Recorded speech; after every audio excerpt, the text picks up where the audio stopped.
Welcome to the Bird Gang Nation Sports Media Show, repping the greatest team of all time. Let's go!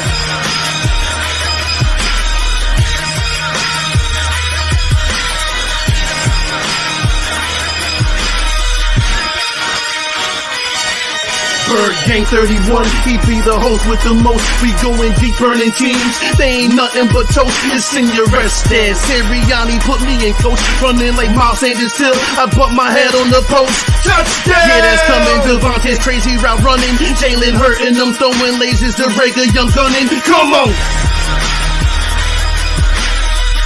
On the D side, we ride, sack him with Fletcher, lay him out on the stretcher. No one can protect you. Watch Darius lay him, shutting down your routes. Come on! In my green John, eating Philly cheesesteaks. Put up your cups, wings up, if you can relate. Tailgating at the link like Gangsta Stride. To the Bird Gang Nation, that's worldwide.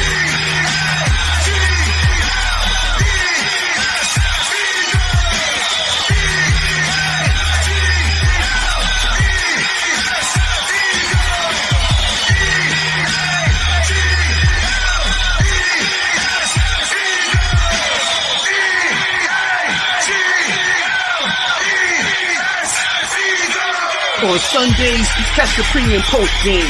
Mondays is Birds on Broad Street with Philly Notion and Cool Cat the Man in Motion. And Wednesdays, the midweek special got you open with JC from Eagles Talk. Hitting like B-Dog, baby.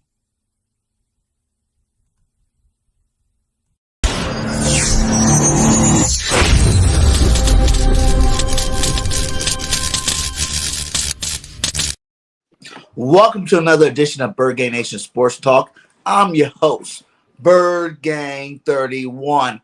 And we got some very special guests in the building today. I brought my boys to talk some Eagles football. We got Alkabeer The Analyst and Eagles Real Talk in the building. How are you guys doing today, my guys? Fabulous, Doing great. man. Doing great, Fabulous. man. I'm doing as good as Jalen Hurts is now that he got AJ. Right? Right? We definitely get into that. But before we get started, let everybody know where they can find you at on your social media platforms. Go ahead, G. All right. Alkabeer The Analyst. Type in Alkabeer. My YouTube will come up. Twitter, KB_973. Instagram, KB_973. Nice. You know what? That always messes me up. I'll be trying to type in on Twitter. I'll be trying to type in Alkabeer The Analyst. And that doesn't come up. Like, what? I know we talk. But I cannot get it up. I just locked in KB. If I start pushing in KB, it pops up. So it works out for me. So, man, hey, thanks for coming on. And go ahead, Real Eagle Talk. Hey, I go by Bry Wolf, man. And if you haven't checked out my channel yet, it's Eagles Real Talk. Just type it in on YouTube, Google, Twitter. I'm on Twitter. I'm not on Instagram. I should probably get the Instagram started within the next, couple months going into training camp. So you'll be able to find me on there. But yeah, I'll be on Twitter. I've been a little quiet over the past couple months. I haven't been posting as much. Life changes. Some things happen, as far as like my job and stuff like that. So I'm doing a little bit different things. I'm moving a little different now, but if you're familiar with the channel, I'm about to get it back popping. So don't even trip. I'm gonna be on it soon. But yeah, Eagles Real Talk, baby, all day long. Nice. Hey, you two are two of my favorite Eagles content creators, especially when it comes to the video side, man. You guys bring out some fire videos, man. Much respect to both of you guys, man. So I wanted to get up here and let's talk some Eagles football with you guys. Oh, please. We're going straight to the draft. You know what I'm saying? I don't care about what happened last year. Last year's last year. We are going straight into this year, man. How do you guys feel about the draft? And, let me know what was your favorite part of the draft. Well, you could go. Man, I've been following a lot, like probably the top 30, 40 prospects in the draft. I've been focusing more on like the first rounders. And I was pretty excited to get one of the wide receivers, actually. So when we went Jordan at, pick 12, we had to move up. But when we went and got AJ, man, that just shut down the whole draft. Every team knows it. Especially in the NFC, they know now we're a force to be reckoned with. We got a legit number one, and we already had a young number one, a rising number one in Devonta. So now we got two studs, on each side. We got Quez in there. We got Pascal, Zach. So we got a nice little wide receiver core now. And now it's really up to our quarterback, man. Which I got faith in him. I had faith in him last year, even though we kind of ended the season a little wobbly. But I really think he's gonna catapult this year because we got AJ. And I'm just gonna say it right now. I'm just gonna put this out here right now. All the Howie talk, all the Howie trash talk. Let's dead that right now. Let's dead it right now. It's over. He's done enough. If you look at his track record, going back to the Super Bowl year till now, give that man his respect. Give him some flowers, man, because he actually has put together a pretty solid squad. I know a lot of Eagles fans. I'm gonna be honest. Eagles fans have been kind of pissing me off a little bit in regards to the defense. Like our safeties, for one, did we not watch Marcus Epps play last year? Whenever he stepped in there, he did pretty well. I think he had a couple picks. I thought he did well. So even if we don't even go get another safety, I think we're good. Like our front seven and our linebacking core is going to make up for most of the deficiencies last year. And we still got Slay. We're going to get someone like AJ Bouye, someone like that to run with them. Maybe Bradbury. That would be a nice pickup. That would make us really scary. So, I'm really happy at the end of the day with this draft, but mostly because he flipped that pick into A.J. Brown, man. A.J. Brown is a baller. He's top 5, 7, 8, whatever your preference is in the league. And who knows, he could extend a little bit more. Him and Jalen have such a good camaraderie. They called each other best friends and things like that, which I didn't even know about. He was at A.J. Brown's draft party. Like they have that rapport. So they're going to want it even more. So I'm excited, man. But yeah, Jordan Davis, great pick. But the Dean pick, man, we'll get into that. We're going to get into it. We're going to break them down individually for sure. Crazy. Oh, yeah, man. First round killed it. Definitely. You almost took all the talking points. Sorry, bro. Sorry. No, you good. You good. Draft, bro. it was good, man. What can I say to follow that up? So Jordan Davis, I'm not gonna lie, I was a bit queasy. I'm like, Kyle Hamilton was right there. If you look at all my videos, I'm like, if he dropped, you gotta go get him. He's right there. But Howie was smart to go in front of the Ravens because the Ravens was going to get him. The Ravens were going to get him because Ravens got safeties. So I think they just picked the best player available. Well, Kyle Hamilton there, might as well get him. So I think Jordan Davis was a good pickup. And like you said, I'm starting to look into Marcus Epps more. I think he deserves the playing time. I really do. Kayvon Wallace, a lot of people like to knock him a bit, but to me, he really didn't get the opportunity to show who he is. That's just my opinion. The only 2 games I really seen him play was his rookie year against the 49ers and his second year against the 49ers. He got hurt. Remember, it was like a fumble or something. Then they called it bad for like some type of hit, illegal hit, helmet to helmet. But so far, we don't really got no data on him. But he talk a lot, so a lot of people picking up on that. But man, when that AJ Brown, when that hit, I'm like, I don't care who he draft in the 2nd round, 3rd round, 4th round, 5th. I don't care what he do. He got AJ Brown. He got Hurts' number 1 man. He got him his guy, his best friend. So, and then I just thought it couldn't get any better. We watched Nakobe Dean drop, who I wanted in the 1st round. Anyway, same, bro. Me too. Got him, and I'm like, we got Jordan Davis, AJ Brown, Nakobe Dean. I don't even have to name the other people. We won the draft. We won the draft. It was a great draft. It was a great day. But I did not expect that AJ Brown move. And you've seen what the Dolphins gave up to get Tyreek Hill. Some of these teams gave up a lot. And then Deebo Samuels wanted so much. And it's like, we just got AJ Brown. And, I thought people was going to be mad about the $100 million. But people was like, nah, not really. But I was saying, like, either way, you're gonna have to pay somebody that money. Is either you're gonna wait and pay Devonta that money anyway, or you might as well pay somebody now, wait till it's getting to the end of Devonta Smith contract, then you could pay him too. That's how I took it. So great draft, A+. Yeah, man, I sure. cannot agree with both of you guys either more, man. Like it was an awesome day. You know, like you said, like after the AJ Brown pick, it was kind of over.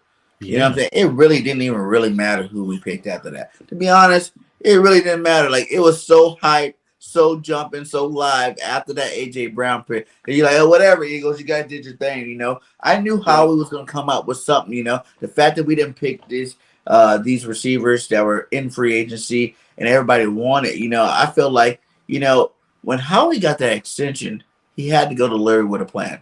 You know what I'm saying? He had to go to Lord with some game plan. Like, hey, this is what I'm going to do. You know what I'm saying? So let's go ahead and get this worked out now. And Jeffrey Lurie had to go on board with it. So, even though he wasn't getting those guys, I'm happy he didn't get those guys. I'm happy we don't got Robinson. I'm happy we don't got, Kirk. All these guys went and got some big money where they win. Respect to them and what they do. You know what I'm saying? But A.J. Brown's on another level. Like, that guy's better than all of them. He's better than Kirk. He's better than Robinson. He's better than all of that. This guy is 3,000 yards, 24 touchdowns, 3 years. He's only 24 years old, and he's already a Pro Bowl receiver in the league. Like you said, he is definitely top 5. I don't care what anybody said, because if you want to do your top 5, you're probably going to add guys like, Adams and these cats that are older players, you know what I'm saying, that are at the back end of their careers. This guy is just starting. You know what I'm saying? Like, this guy's young. Like, he's just starting his, epic career. You know what I'm saying? Like, he's already balling out like a beast. And like I said, with him being Jalen Hurts' best friend, that's another thing. We've never, ever seen the Philadelphia Eagles go get guys that the quarterback wanted. You know what I'm saying? We've been praying for that. For Carson, for Donnie, for Vic. Vic kind of had D Jackson, those guys, so I can't really say Vic. But you know what I'm saying? Like, we prayed that the Eagles actually go get these guys some weapons, and he's definitely an ultimate weapon. Someone that's going to take coverage off Devonta Smith. Like you said, Devonta Smith is awesome. He had a great rookie year. Coming into the year 2, we expect him to do even bigger things. But then having the guy to take that pressure off you, like A.J. Brown, the true number one. He's already a Pro Bowler at the spot. You know what I'm saying? Devonta's not a Pro Bowler yet. So we got to say that Devonta's a 1B and AJ's A1, 1A. So, it's going to be awesome to see these guys get out there on this field this year. And the biggest thing is that these guys are all coming back to the same system. No one can ever say that about Jalen Hurts. That's where my criticism with Jalen Hurts goes when people criticize him. I always go, you guys don't even know what he can do. For real, no one knows what he can do. For real, at the end of the day. No one's seen this guy in the same offense. No one's seen this guy, develop in the same offense. That's a whole nother level of your game when you're in the same exact offense the next year, as opposed to every year you're switching coordinators, and he still produced at a pretty good level, switching coordinators all those years, since high school. So having them back in the same offense, like I said, with the same offense we had, I think we would have been better this year regardless. You know what I'm saying? Like, just that cohesiveness, knowing the playbook, being able to take that next step in the playbook. It's one thing to know the playbook, but it's another thing to be able to make those adjustments. Fine tune the playbook to your skill set. Fine tune the playbook to the other players around your skill set. And I think Jalen Hurts definitely going to do that this year with these guys. But like you said, the draft couldn't go any better. Who thought Dean was going 3rd round? You know what I'm saying? That was insane. Last I checked, we all were doing mock drafts, and Dean was our 15th pick overall. You know what I'm saying? I picked him in so many of my mock drafts, bro. At least 5 to 10 drafts, I picked Jacoby, though. It's crazy. It's just crazy he lasted because of a pec. But guys are tearing ACL still going in the first. Exactly. That's I true. don't know what type of medical reports they were so concerned with. Yeah, they said he had some soft tissue injuries. Everyone's hurt, man. Everybody's hurt. What soft tissues are supposed to be healthy all year? This, it's a violent sport, man. It's race cars running into each other all day long. You know what I mean? So it's I don't know what people expected. It's you know what? Every year this kind of happens. One guy slides, you know what I mean, because of some soft tissue or some medical history, and then he gets in the league and he's straight. So I wasn't.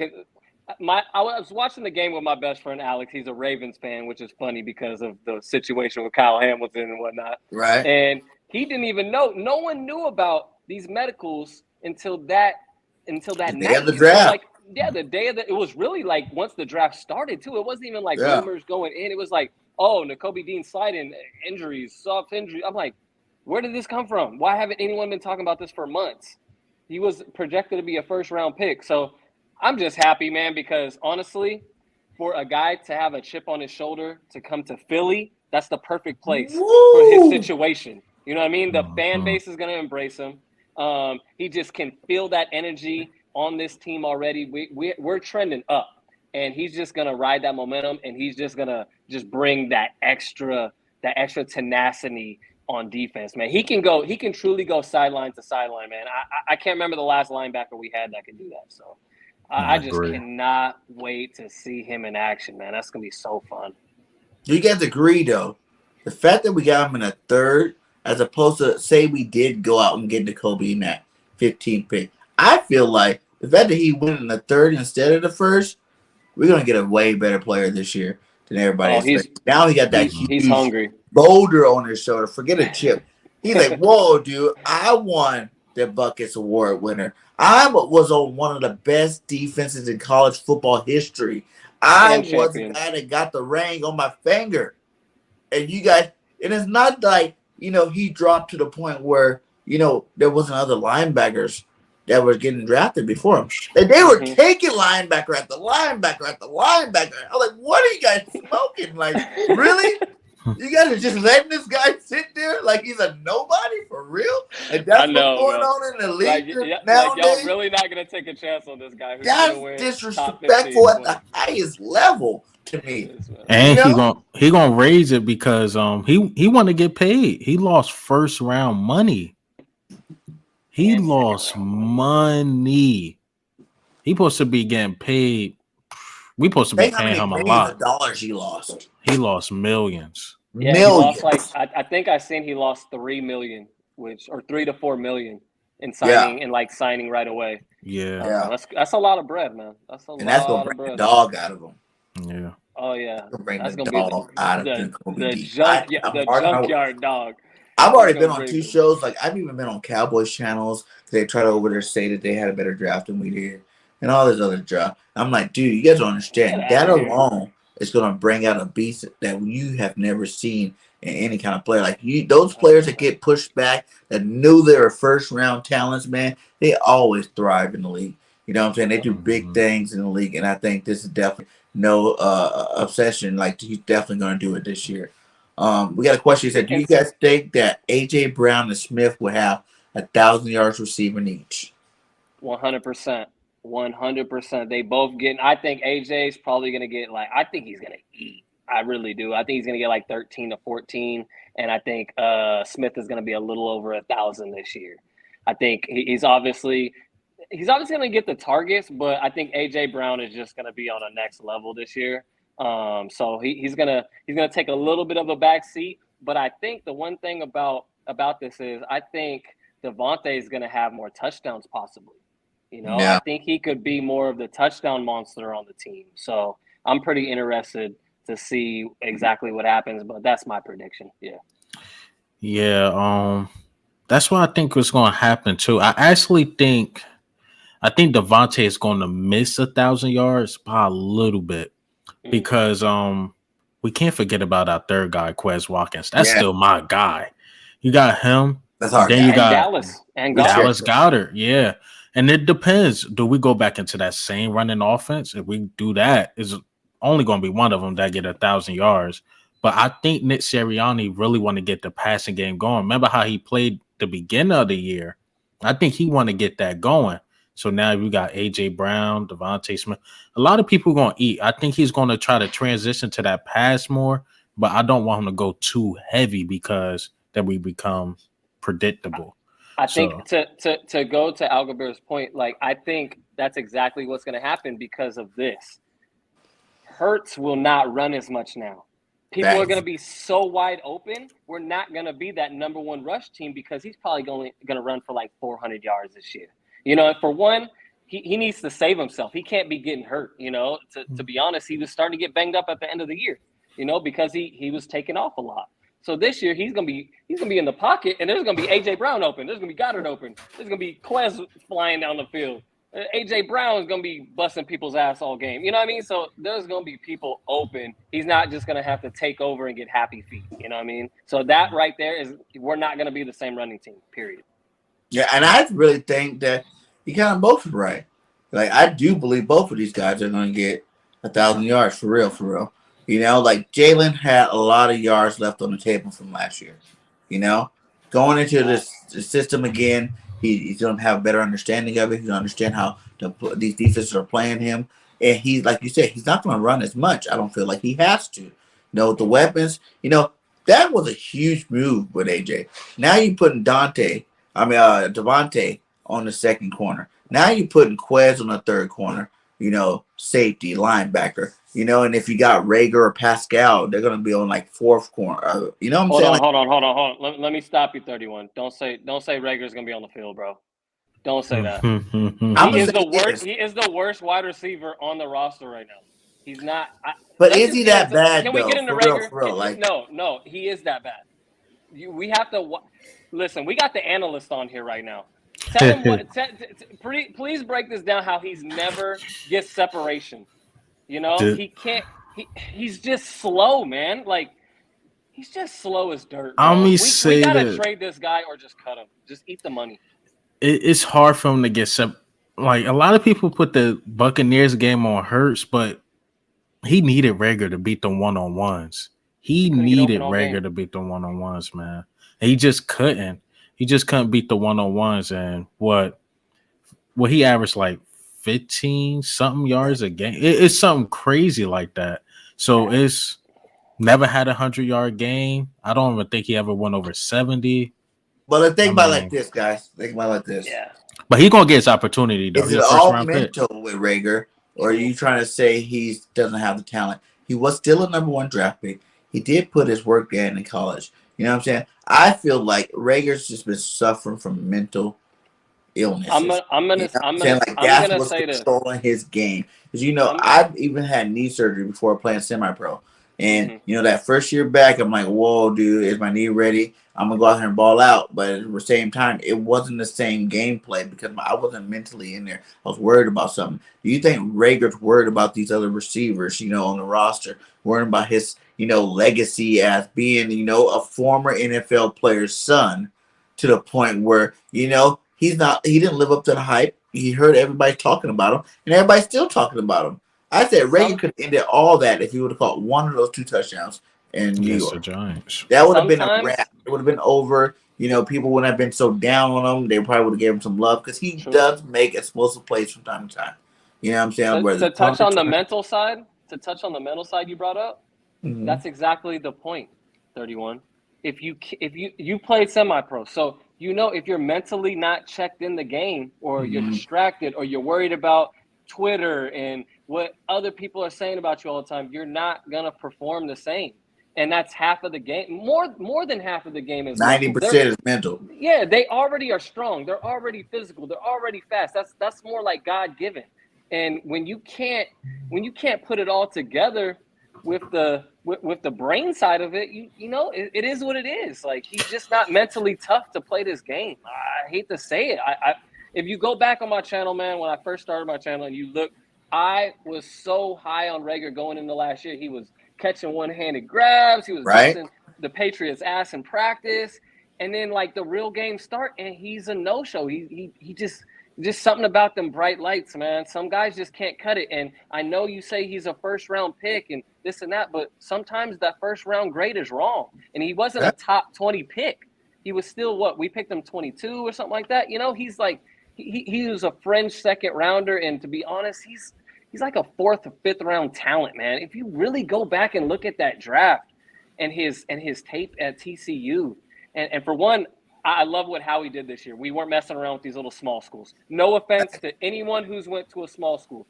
There are gems. We can find gems. We've done it before. But in those first 3 or 4 rounds, you just gotta go with the with the talent who goes up against the top talent in the nation at the college level, because you get a bet. You have your odds are a lot more high that they're going to actually succeed in the league. It is what it is.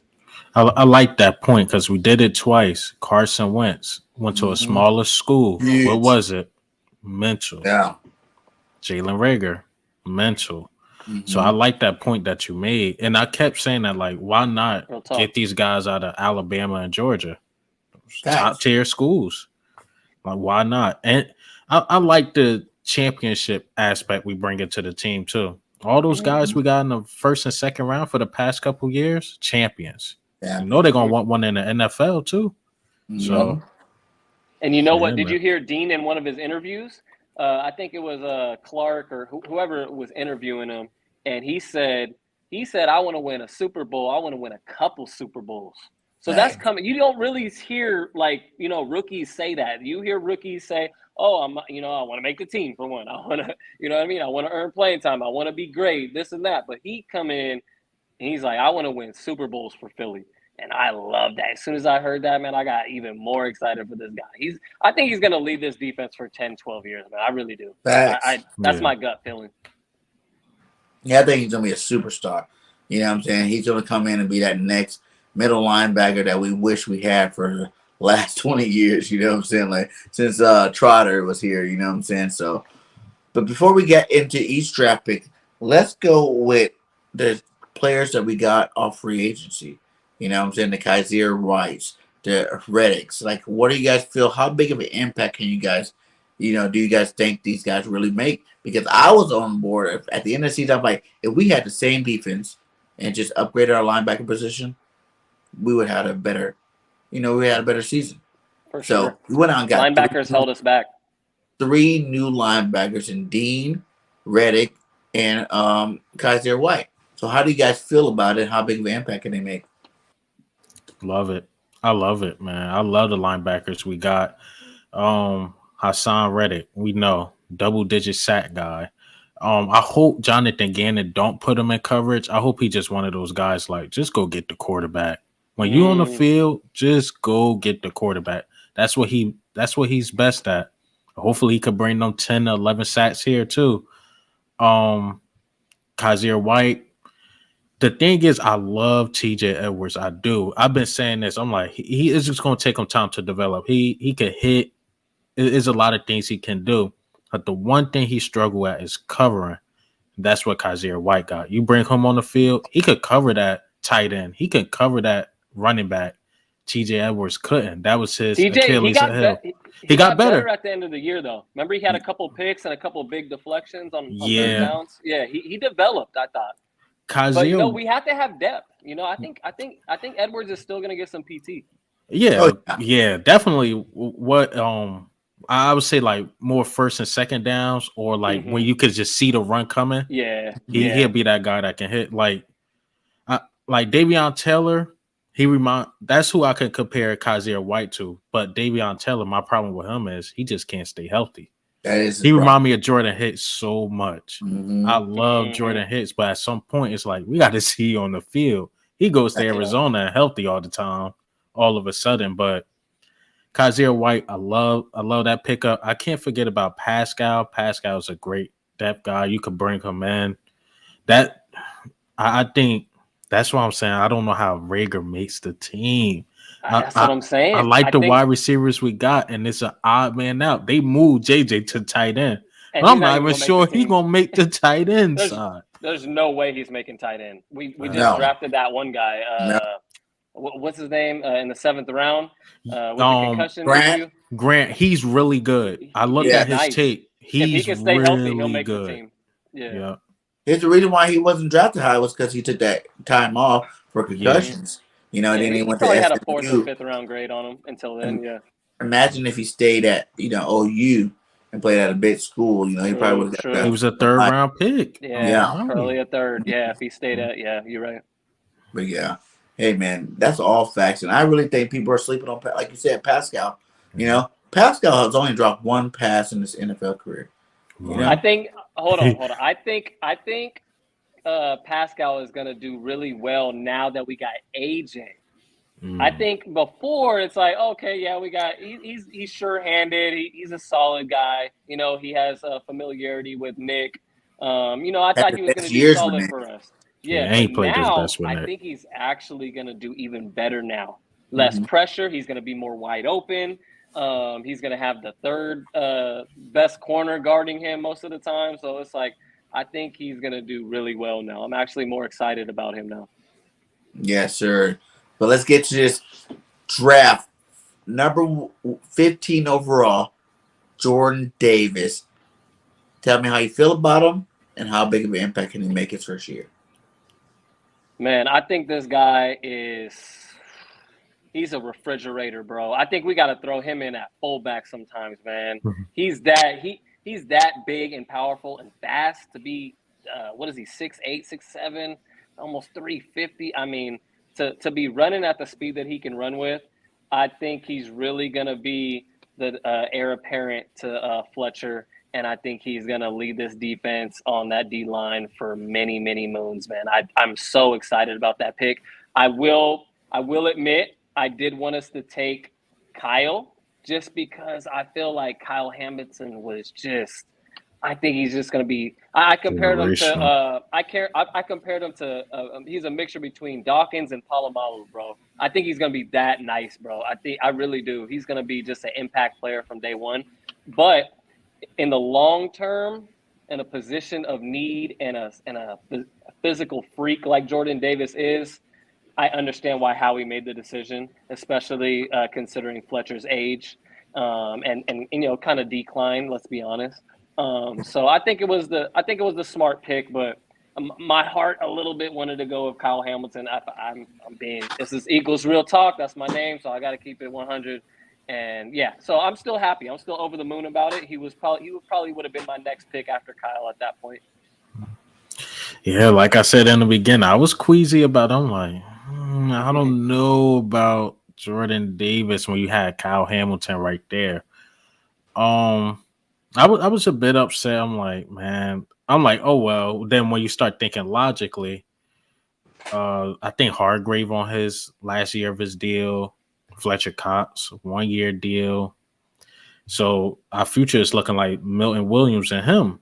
Let's be honest. So my thing with Jordan Davis, just to be a bit of a critic, is his durability. Like how long can he, well, I'm saying the wrong word. How long can he stay on the field? I've seen some plays, he just looked tired. But I've seen some plays he dominated, but they rotated him a lot. That's how we run our defensive line anyway. Sure. So that's just my only knock on him is like, can he actually dominate a game? I really don't know because Georgia was so good with rotating that defensive line. I don't know. We will see. But so far, big guy, dominant guy. Obviously, we all seen a screenshot. I believe it was like 3 offensive linemen on them, a guard, a center, and another guard. Just to hold that one man down. He's a Goliath, man. Yeah. Just my thing is he is a big guy. Do he get tired a lot? Do we need to rotate him a lot?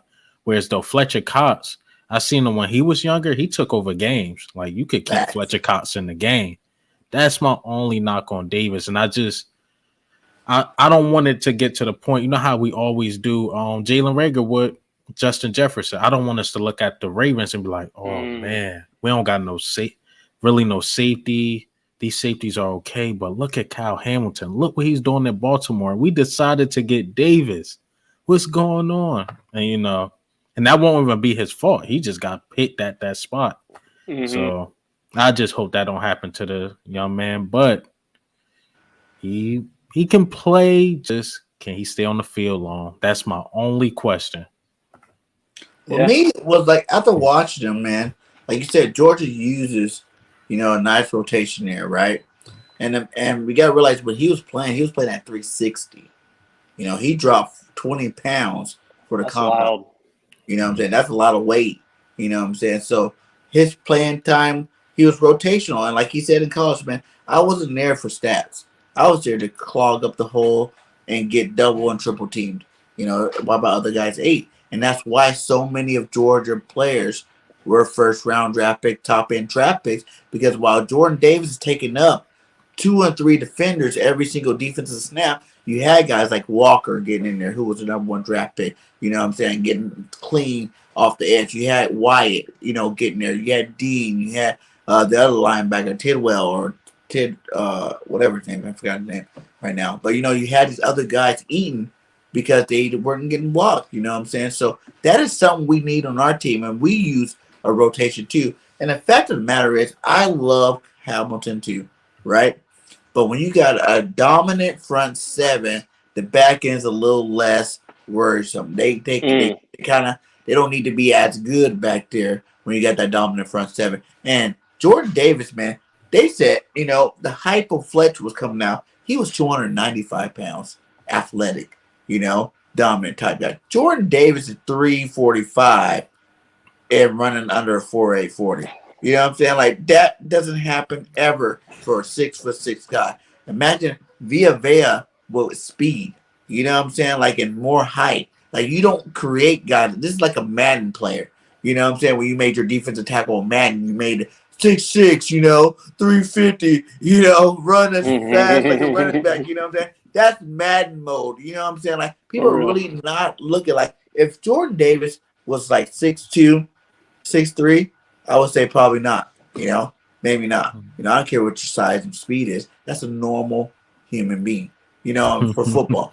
This guy is not normal. This is like Mailata. Why do you think Mailata is so dominant? You know what I'm saying? That's a good comparison just on that. He doesn't even have all the technique that all pros have yet. He's still fresh in it. What, he's year 2?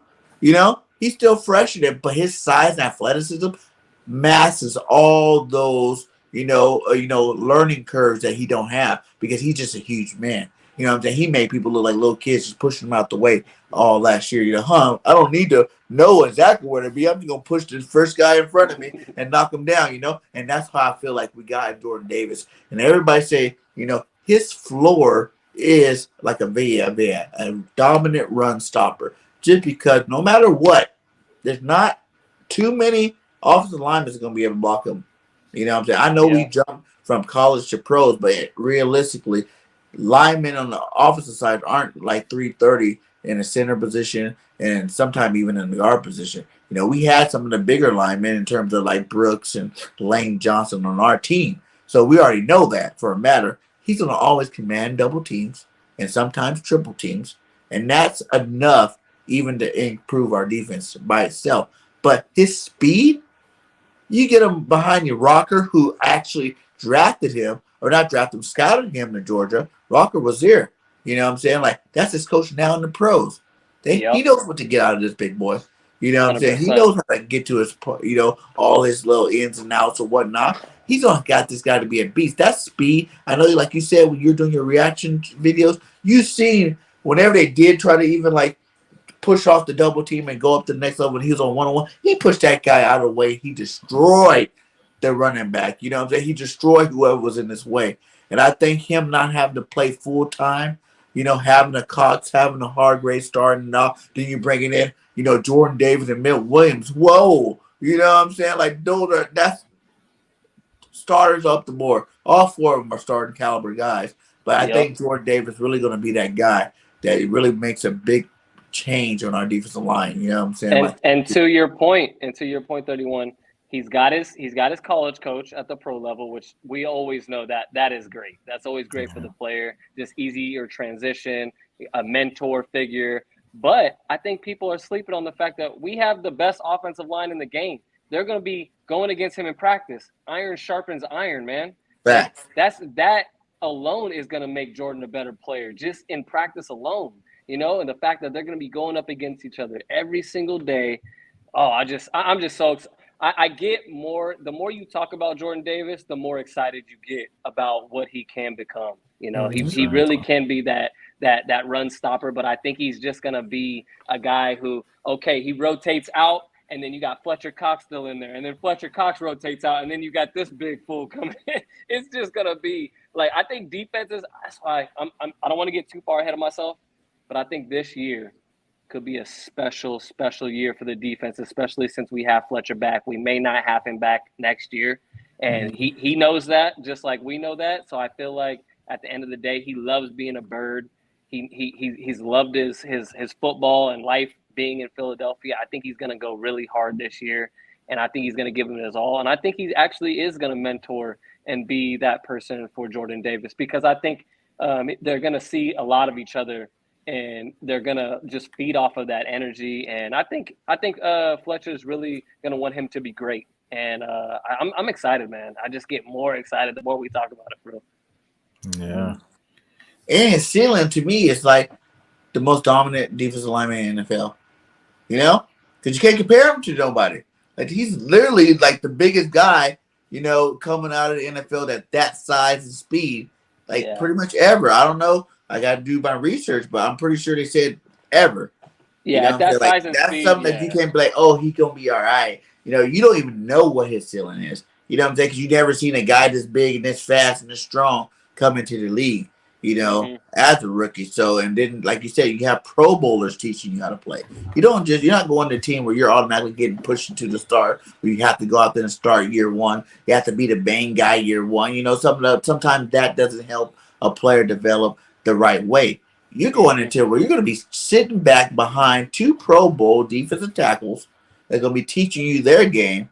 And now, whenever you get in the game, you're going to be that much hungry to make plays and show them that you understand what's going on. So, man, I think the sky's the limit of Jordan Davis. You know, that was an A-plus move from Howie. Like I said, like when you got the front seven working the way they are, better linebackers, better, you know, defensive linemen, you don't have to worry so much about that back end. Like you said, Epps is serviceable. You know, Kayvon, we're still waiting for Kayvon to play. You know what I'm saying? Like, hey, Kayvon, we still got your back for some reason. You know, we're really, you know, some people we still got their back, but, you know, some people, like, they mess up one time and we're just like, whatever, they're done. You know what I'm saying? But for some reason, we still got Kayvon's back. You know, hey, we were looking for it. You know, we hear all the talk that you putting out there on social media. Let's see if you're going to back it up. And I don't really think we need to really worry about it because, like how we said in that last press conference, no team is complete. There's always going to be holes on every team. You go to the Rams, they had holes. You know, you go to any team in the league last year that were good, they all had holes. It didn't matter where the holes are and, you know, what kind of players you got inside those holes. Don't tell Eagles fans that on Twitter because we're supposed to have the most perfect team and, like, Howie's supposed to draft every single Pro Bowler. And, bro, I'm sorry, man. Eagles Twitter's been getting on my nerves, man. I'm going to keep it 1,000 with y'all, man. Like, I don't know what fans, like, think, like, our team is supposed to be. Like, at the end of the day, we're still putting together a championship roster. And I think sometimes the fans just expect us to be, like, you know, the Patriots every year. Like, that was a crazy scenario with the GOAT leading them at quarterback and possibly the greatest coach of all. And they never had the best team all the time. Exactly. For so real. It's just like, you know, they weren't every single year that they won that Super Bowl. They weren't the best team in the league that year. You know what I'm saying? Some of them they were, but you know what I'm saying. A lot of those times they just won it. Just like they had the right pieces at the right time to do what they did. That's how I felt about the Super Bowl. Yeah, go ahead. I was about to say that's how I felt about the Super Bowl. I don't think that was one of the best Eagles team. I think that team with Donovan McNabb should have won. That team with Vic should have won. Man. If I had to put all my money on it, you told me, yeah, Nick Foles is going to lead y'all to the playoffs, beat the Patriots. Tom Brady's going to throw 500-something yards. And about that team, too, speaking of secondaries, I don't think that team had the best secondary. I love Malcolm Jenkins, but when you get to Jalen Mills, Darby, that they team got roasted. Really, dude. They were that's second. In that game. That's secondary. That's a very good point, man. Like that wasn't our best roster. Somehow we put it together. You know, how many guys were missing? Like we had like 5 of our starters missing in that game, you know, like a lot of guys were missing and we still put it together. That's why I'm just like, backups. You know, exactly. We had backups. I mean, what's his name had almost 100 yards. Who was the guy? Who was our running? Clement went off. His last game he ever went off.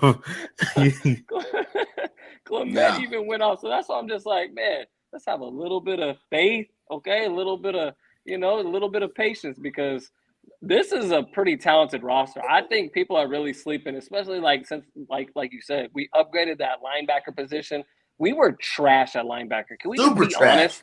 Like we suck, dude. Like no offense to Nate. What's his name? Nate Jerry. Nate Gary and Singleton. TJ Edwards. Like I always tell people, TJ Edwards just the best for the Eagles last year. You know what I'm saying? He wasn't. If you put TJ Edwards on a list of the top linebackers in the NFL, he's gonna be pretty far down that list. You know what I'm saying? Like, and Alex but Singleton, for our team and our quality of linebackers, he was good. Yeah. You know what I'm saying? Like he was and good. Alex He was Singleton leads. tackling these people. Alex Singleton is like the top tackler in the league. Hey, any one of us right now can run around and chase a guy from behind and eventually get an assist tackle, and it adds up because you're always chasing a guy for every single. Like this dude is slow as dirt, and like people look at tackles and they're like, oh, he's solid, he's okay. Like he's at the top of the league in tackles. He's at the top of the league for the wrong reasons. He's always chasing.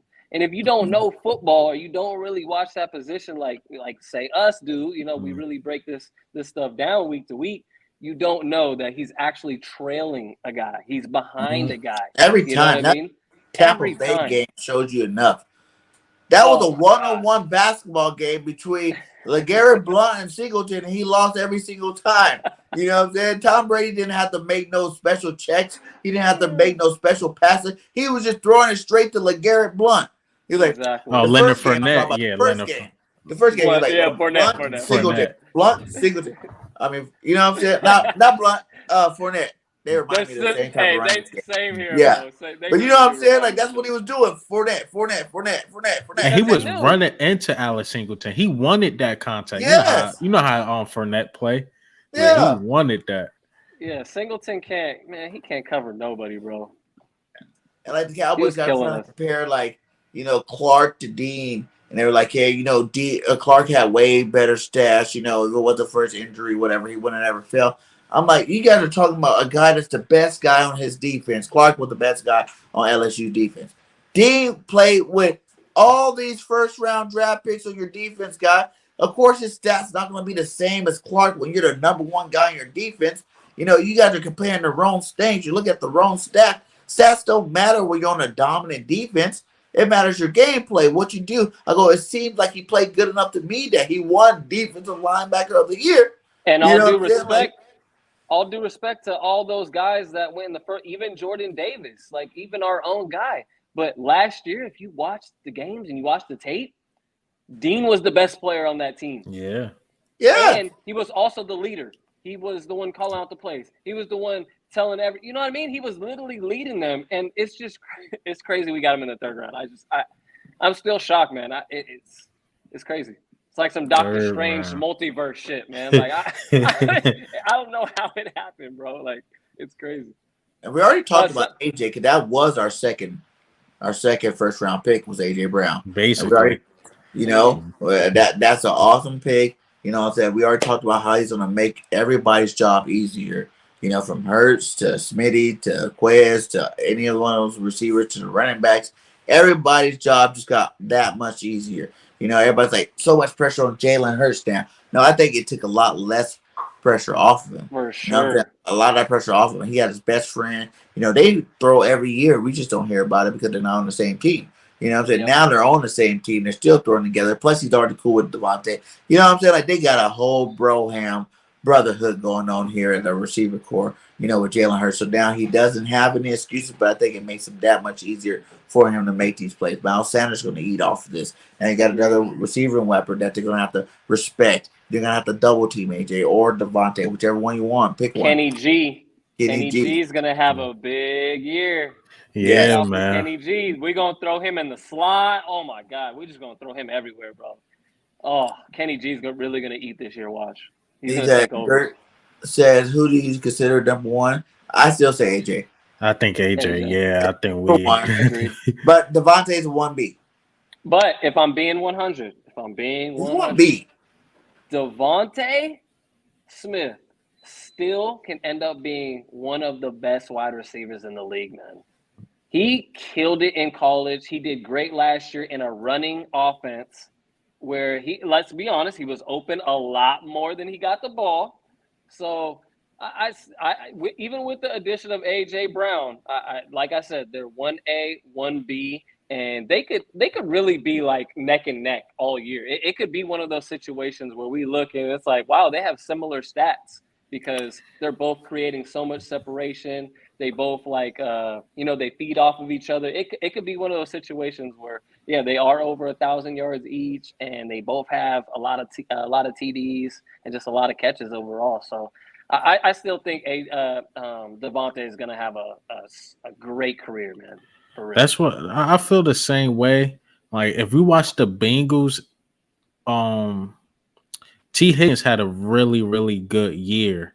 I think he had 1,100 yards himself. It's just that Jamar Chase had about 1,500 yards. So I think it's going to be one of those things. A lot of people are going to talk about what A.J. Brown did or what he's doing. But don't sleep on Devontae Smith numbers too. But to me, I think the X factor to me is still Quez Watkins or Dallas Goedert. Facts. Because I think Dallas Goedert dropped some passes that really made me upset. But same.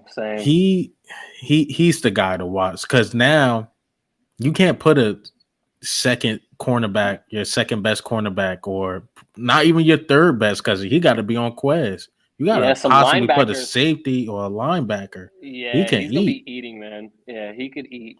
Yeah, you're right. And I feel like too, like you said, like the league has turned to that where you shouldn't even have to say who's your starter because they're both your starters. They're both your number ones. The league is getting to the point where you need 3 and 4, number one receivers on your roster. You know what I'm saying? You go back to like that was the difference. Reason why I gave Devonta a little bit more credit than I gave Chase. And I love Waddle too because I think Waddle's better than Devonta. That was always my pick last year. You know what I'm saying? Like that was just me. And I feel like both of those two guys went into situations where they had, already proven receivers there. Like you said, Boyd had over 1,000 yards. Higgins was a second-year player, already balling out, showing that he can ball out in the league. Over there on the other side, you had Devontae Parker. You had Fuller supposed to play for them. You had these guys came into situations where they didn't have to get, the crown put on their head right off the jump. When Devontae got drafted, he was number one, period. You know what I'm saying? Like, there was no question. There wasn't going to be any freaking, training camp battles or who's going to be getting the ball more. You knew from the jump. As soon as he got drafted with the Eagles, he had to come in and be a number one receiver. While he's taking his rookie lumps, while he's learning the game and all that stuff. So that was a little bit unfair for him. I think that's why his stats probably dropped a little bit more than those other guys. But like you said, with a guy like AJ now he's not the number one, or he could be the number 1A, 1B type thing. And I think his stats are going to be out of the roof because he'll be even more open. We watched him get open every single down last year almost, you know what I'm saying? Now imagine going up against the top guys in the league. Yeah, and now he's going to be going against the second best corner. You know what I'm saying? Or even someplace the third best corner. Like he's about to eat. He's about to eat, man. Yeah, I really do feel, and I'm just gonna go out on this and say this right now: we're gonna be a top 5 offense next year. Period. Facts. We'll see, but that's how I truly feel. My gut is telling me we're gonna be a top 5 offense, and our defense is gonna be top 10. I think we're gonna be one of the best teams next year. I think we're top 5 in both offense and defense next year. Yeah, I really. You know me, I go crazy with these like Eagle High stories. You know what I'm saying? I'm like 17-0 to prove otherwise. And I feel that way again this year. You're going to hear me say it every week. We're 17-0. If we lose 16-1. Until proven that way. And then all the way down until we get there. I'm going to do my real schedule for this year. But I see us the floor definitely being 10 wins. And it can go as high as, Jalen takes us after that. Our schedule is looking solid too, man. Our schedule next year. I mean, we go to the Texans on an away game. They're going to be trapped. I mean, we have some easy wins on this schedule, especially with this roster. Who is going to guard these dudes, man? Like, we're literally one of – I feel like, shit, I'm going to say, we're the new Chiefs, bro. Like, they got rid of their main weapon like some idiots. You know what I mean? Because they didn't want to pay him or they couldn't afford him, whatever the case is, because they're paying Mahomes all this money, who is – a little overrated, in my opinion. It is what it is. I have my opinion. I'm gonna keep it. He's a little overrated, and we're gonna see this year without Tyreek Hill running cheetah speed everywhere. He's not going to have the same numbers. You can mark my And words. I don't think Mahomes is not going Kelsey's to have going the to same have the year. same numbers. I don't think Kelsey. any of those guys are going to have the same numbers anymore. People don't realize that was a huge trade. Like, they were tripping, but They're they have to tripping, do dog. that. That's the whole point. We got to take advantage of Jalen while he's on his rookie contract. People forgot that all those great quarterbacks that won all these Super Bowls and won it on their rookie contract. You know what I'm saying? Like, it was their rookie contract. When Russell Wilson won his Super Bowl, it was that rookie contract. You know what I'm saying? Where you got enough money to build a team around you, so you don't have to depend on them so much to win that. Once all these guys get that big money, man, ain't none of these play. Look at Aaron Rodgers, the best quarterback, probably one of the best quarterbacks ever to play the game. Ever Can't to throw even the field. sniff the Super Bowl. Not even close. And he definitely not doing it this year. With Devonta Adams. And just because you're talking about Aaron Rodgers, let's not act like he hasn't been in the Super Bowl in over a decade. He can't even. And wasn't he at home? Didn't he only put up like 6 points? He didn't even score a touchdown in this last game at home. So I don't want to hear this Green Bay or anything anymore. They're frauds, and he's a fraud. Keeping it real tonight. Yeah, but Aaron wants the money. Come at me in the comments. I really don't care. Yeah, he's but a it's fraud. true. Aaron wants the money, and that's why Devonta left. Like, oh, really? You're not even gonna say me none? You know what I'm saying? You're not gonna say me none. All right, whatever. I'll leave you. Let's see how good you do. I think it was a little of that, and Aaron Rodgers. This is why I love Jalen Hurts intangibles so much. I think Aaron Rodgers rubbed people the wrong way. That's what I really, really think it is. It's like his personality. Like, Adams was getting all those numbers. He like, you know what? I really don't want to play with Aaron Rodgers. I'd rather play with my best friend and Derek Carr with the Raiders. So trade me there. They're going to pay me. I'd rather play with him. And Aaron Rodgers is way better than Derek Carr. But he still is like, I can't take that guy. You see what I can't even think of his name right now. The guy on ESPN always say like Aaron Rodgers is just not a good guy. He rubbed people the wrong way. Let's call it what it is. He's an asshole. What up, man? Fresh? I mean, let's be honest. He's just not the most friendly guy. Like, he just, like you said, he rubs people the wrong way. I just hate that he's cocky, really. But he has every right to be. He's one of the best quarterbacks. He makes bank. Every right to be. He's on all commercials. He's on commercials. Yeah. He has this. He has that. He has that. But like I said, to my point earlier, he is somewhat of a fraud. He's fraudulent because he plays great in the regular season. And he gets to the big games and the playoffs, and he can't even get to the Super Bowl, let alone win one. He can't even get to the game. Like, people keep giving him a pass because he's so good in the regular season. Okay, it's like I'm taking I'm good at tests all year, right? I'm a student at Yale, okay, and I'm a great student, and I'm doing so good all year. I'm doing all good on the quizzes, the midterms, but when it comes to the final, I get a freaking F.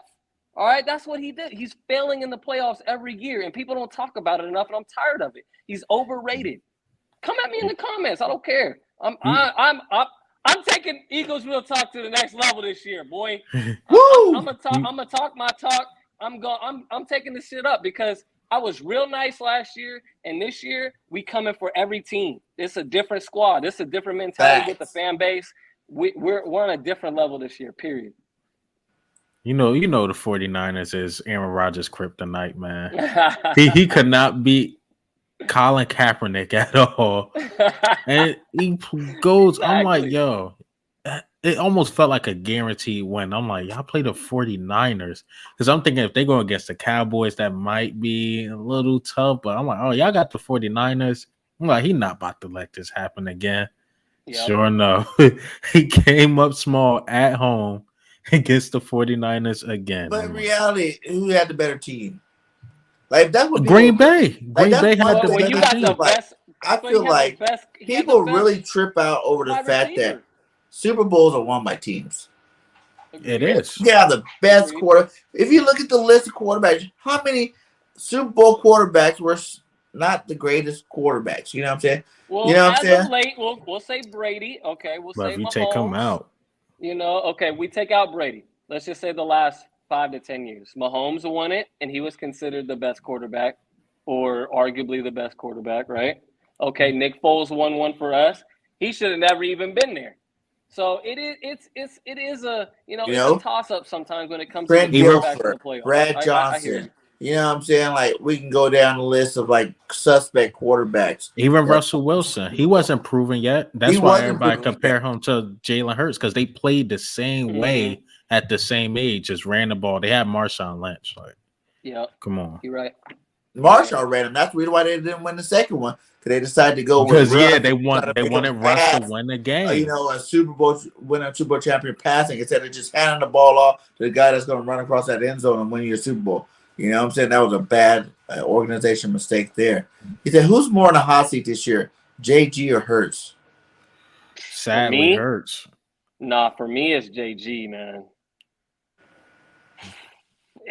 How can you not be successful? You replace your whole linebacking core. You got a guy like Dean. You got a guy like Jordan Davis, who's a rookie. I mean, we loaded up on defense compared to our last year's team. And JG, honestly, had soft defense. He had Cox in coverage sometimes. I mean, if he does that again, I will just lose my freaking football mind, bro. Yeah. Like that shit is crazy to me. Like, what are you doing? Like, he should never, ever drop down in coverage. I don't care. There's no reason for it ever. And, like, a lot of his decision-making was questionable last year. So, for me, it's JG. Tell me why you think it's Hurts, though. Oh, Hurts is because, man, we get you your best friend here. You got a true number one, two true number ones. You got the tight end. You got the best line in the league. Man, if you can't win the division and get us at least one playoff win, I don't know. We got 2 first-round picks. You got Bryce. You got quarterbacks coming out that next draft. True. And I feel like Stroud is nice. Yeah, and I feel like he's going to take the heat if that offense is not good. Right. Whereas though, if the defense is not good, I think they give JG another shot because he's going to have that coverage. That coverage is going to be down packed. But I think Hurts. I think it should be JG, but I think it's going to be Hurts based on the organization move. You get what I'm saying? Like I think it should be JG, but it'd be Hurts. Both of you guys got a good point. Yeah. But for y'all, I think the answer to neither one of those guys. I think it's all about Nick Sirianni. Like, at the end of the day, forget JG. You got the pieces now. Like I said, that defense wasn't a bad defense. It just didn't have the linebackers to make that defense good. He was used to like the Bars, the Kendricks at your linebacker. Those are all Pro Bowl linebackers that you have in that pack. That's why that defense works so well. So now you went out and you picked up some nice linebackers to add to that roster, you know what I'm saying, to make that defense better. I really feel like his pressure's off. I feel like Jalen's pressure's off because now he does have weapons. You were asking this guy to go out there and make miracles with a first-year receiver, 2 second-year receivers, a young tight end that wasn't even a full-time starter yet. You know what I'm saying? You asked him to make miracles with nothing. Basically what you did last year with Jalen Hurts. You know what I'm saying? I'm not saying that those players were not good at all. I'm just saying they were way too young in the game to be sitting there thinking that these guys are going to be some elite guys coming out the back, putting up these huge numbers off the jump. And you make a good point. You make a good point because we forget it was a long season. So we forgot those first between games like 2 and 6 or that Raider game, like between the 49er game and the Raider game. Sirianni was terrible. Garbage. Like, I mean, I don't know what he was doing. Like, I was getting really scared that we just made the worst decision ever. I mean, we weren't even running the ball. I mean, we ran the ball like 4 times against Dallas. Was it 4 times? I mean, that's got to be a record, right? What was it? A record? Yeah. Alkabeer, I think so. I think so. Like, I think that was your record, man. To run the ball 4 times in a 60-minute football game, like. That really had me like backpedaling on him. But as a young coach should, he made adjustments. He listened to his staff. He called around to his mentors and things like that, and he made adjustments. And I think that's what I loved about Nick Sirianni is he overcame his adversity at the beginning of the year, and he actually really was calling some good plays for Jalen and the rest of the team the rest of the way after that terrible Raider game. I am so glad I didn't go to that game. I was this close, man. God. I feel like when he got the job, he was like, "Hi, on this is what I want to do. This is all I want to do." You know what I'm saying? He came in firm with it, and like you said, you had a whole stadium of people telling you to run the ball. You're like, "Hey, shut up." pass the ball again. Shut up, pass the ball again. You know what I'm saying? Like, and then Yeah. he finally got, a little less stubborn. He realized, okay, I do got to run the ball. You know what I'm saying? Injuries started happening. And those injuries that started to happen because you were just passing the ball. You know what I'm saying? Linemen aren't supposed to backpedal all game long. You know? We got one of the biggest lines in the NFL. Those guys need to be going forward at all times, or as many times as possible throughout a period of a game. You know what I'm saying? They should be opposing their will on that defensive line as many times as possible, during the game. Not sitting there having these guys backpedal. You got all these big old 6 foot, 6 guys backpedaling, getting hurt because they're, rolling ankles, hamstrings, whatever. You know what I'm saying? Like, it's not the way that it's supposed to happen. I think that he understood that, and he realized that, whoa, these guys can really move some line. They're road raiders. They can go out there and really, put some damage out there. And with Jalen Hurts being a dual threat, I don't think we need to worry about him. Like, everybody expects Jalen to be like, I don't know, who's a really good passing quarterback? Tom Brady or, Aaron Rodgers or somebody. Don't ever look that high for him, but let him keep his dual threatnism. You know what I'm saying? Like, Jalen's a smart runner. He's not the Lamar Jackson that, they have, power formations for Lamar Jackson to go run. He's lowering his shoulders trying to hit people. Jalen runs. Those 800 yards pretty much came from him running out of bounds, sliding here or there. Like, there was some plays. He took a couple big hits. He took a couple of hits. Right. No, you're right. But, he's a smart runner. But for the most part, slider. Take off, slide. Take off, run out of bounds. That was the one that hugest thing we wanted Carson to do. Learn how to slide. And he couldn't do it the whole time he was here. He's what we wanted Vic to always do, man. Yeah. Slide. So I really feel like people always worried about Jalen running the ball. It's kind of like overblown. The dude's only 23 years old, about to be 24 years old. For one, he's super young. He's a healthy ox. He's like probably the strongest quarterback in the league. You know what I'm saying? I ain't seen no other quarterback lifting weights with the linemen, showing his guns and showing how strong he were. So you're looking at a guy that's physically strong. He's young. He's bigger than most of these guys. He's more solid. He can take hits, but he doesn't take them, as much. Like I said, he did get whopped a couple of times. But for the most part, he didn't take too many hits, last year. He was juking people. He was running out of bounds, and he was sliding. And as long as he keeps that routine going where he's not getting hit, he's going to get hit a couple of times, but as long as he's not getting hit that many times, he's just doing that run out of bounds, slide, and juke thing, he's going to stay in the league for a long time.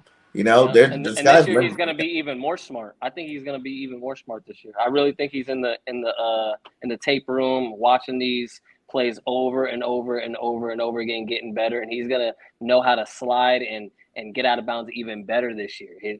The more you do it, the more you're going to get better. Yeah. So I think he's going to get more smart as far as running the ball. What you guys think about that center picks round 2? Ooh, good pick. Tell me why. Another one. Tell me why. Because a lot of people say different reasons, and I would say this the whole time. Like, before the draft, everybody's like, Landon Dickerson needs to go to center if Jason Kelce retires. And I was like, what the heck are you talking about? That would be the dumbest thing in hell. We don't want that big monster Dickerson having to do all of that. That's what got him hurt in college. That's what people don't understand. We moved him for one of necessity. He didn't have to play because we have a all-pro center in Kelce. So he didn't have to ever play center, for one.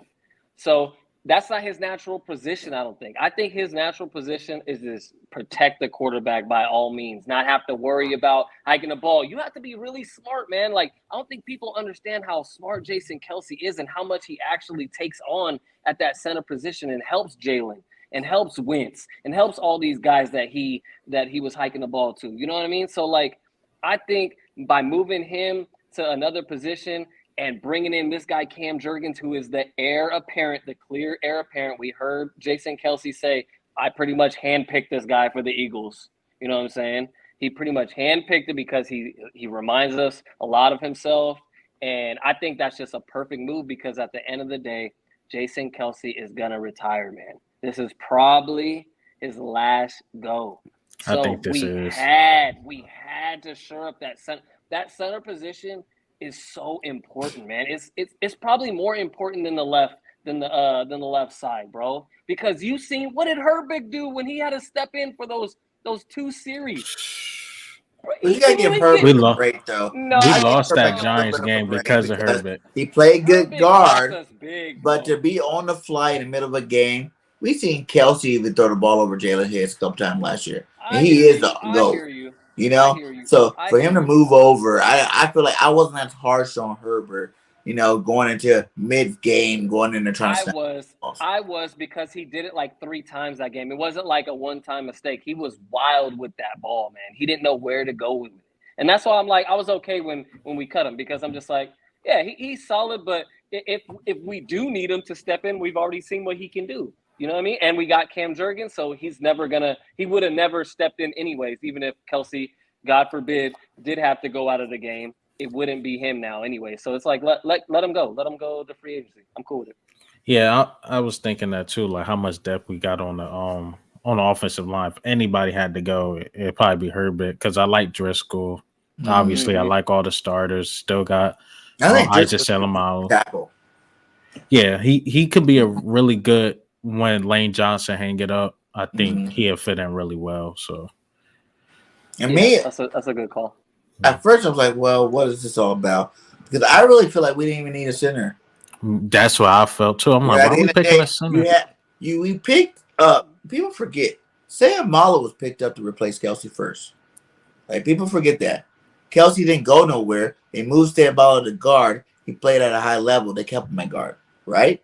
And then we drafted Landon Dickerson to play center for Kelsey. Kelsey didn't go nowhere. He ended up having to play for, Brooks one game, then go play that guard spot when Sam Malo went out. You don't want to move that Broham, like you said. That duel between Mailata and Landon are special. You got to leave that alone forever. You hope that these guys play 15 years right next to each other for the rest of their career. You know what I'm saying? Because if you got that, you got a dominant left side of your football field for 15 years. You know what I'm saying? To your point, that we have to take a step back and really think of it like this. That Cam Jurgens pick could really be the next pillar of our offensive line for 10 plus years. You know what But I'm the reason saying? why I say that Like, is even though because we don't need him, he can still fill in other positions too this year if we need him, you know? No, I agree with you, but when they like announced it, that's who we were getting. So you gotta think what was on my mind. I'm like N'Kobe Dean. It was still Okay, players. yeah. You get what I'm saying? It You're was right. players there. Yeah, So when you're they right. You're announced right. it shocked me. I'm like a center You're and right. for sticking me, I was around just right like, there. in terms of what we need this year, Kelsey did come back. So we needed a right guard. And Sam Mala's coming back this year. So you plug him in at your right guard spot. You know what I'm saying? Like, yeah, then even after Kelsey leaves, if Sam Mala's still playing at a high level, you move him to center. So now you got Sam Malo landed and Malata. You know what I'm saying? And then you work that other position over there on the left side. So that's the reason why I say we didn't really need him, but I'm happy we got him. Like, he's a great football player. He's going to plug and play once he is needed to play, and we won't have to worry about that. At the same time, I feel like if we were to go a different route at that pick number 2, it wouldn't have been, nothing for us anyway, because he's about the red shirt.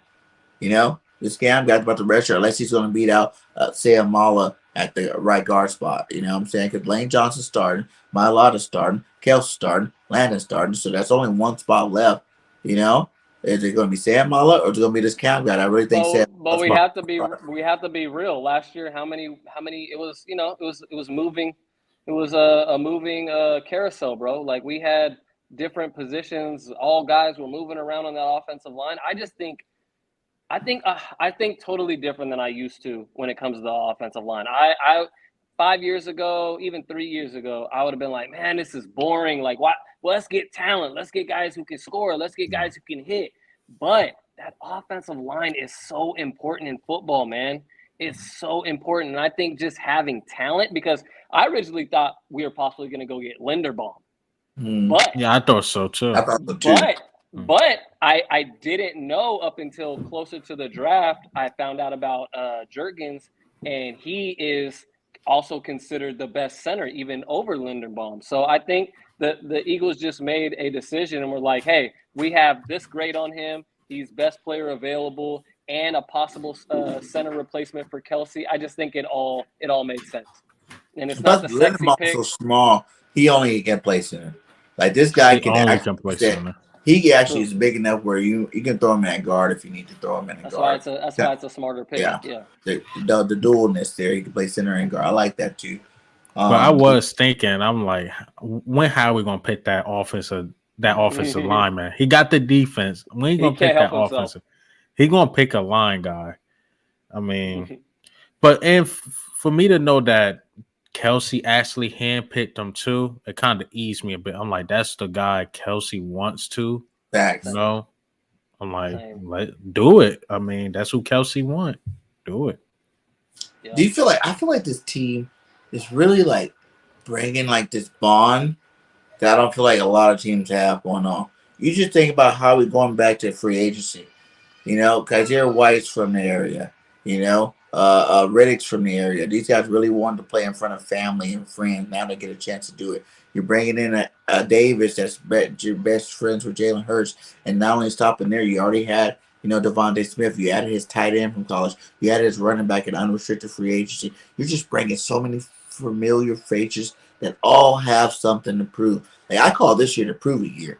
You know what I'm saying? And to your point earlier, 31, you said something that really resonated with me. This team, the wide receivers are like a brotherhood, right? Yeah. But I think it's the whole team. I really do think this team could be special because of that point.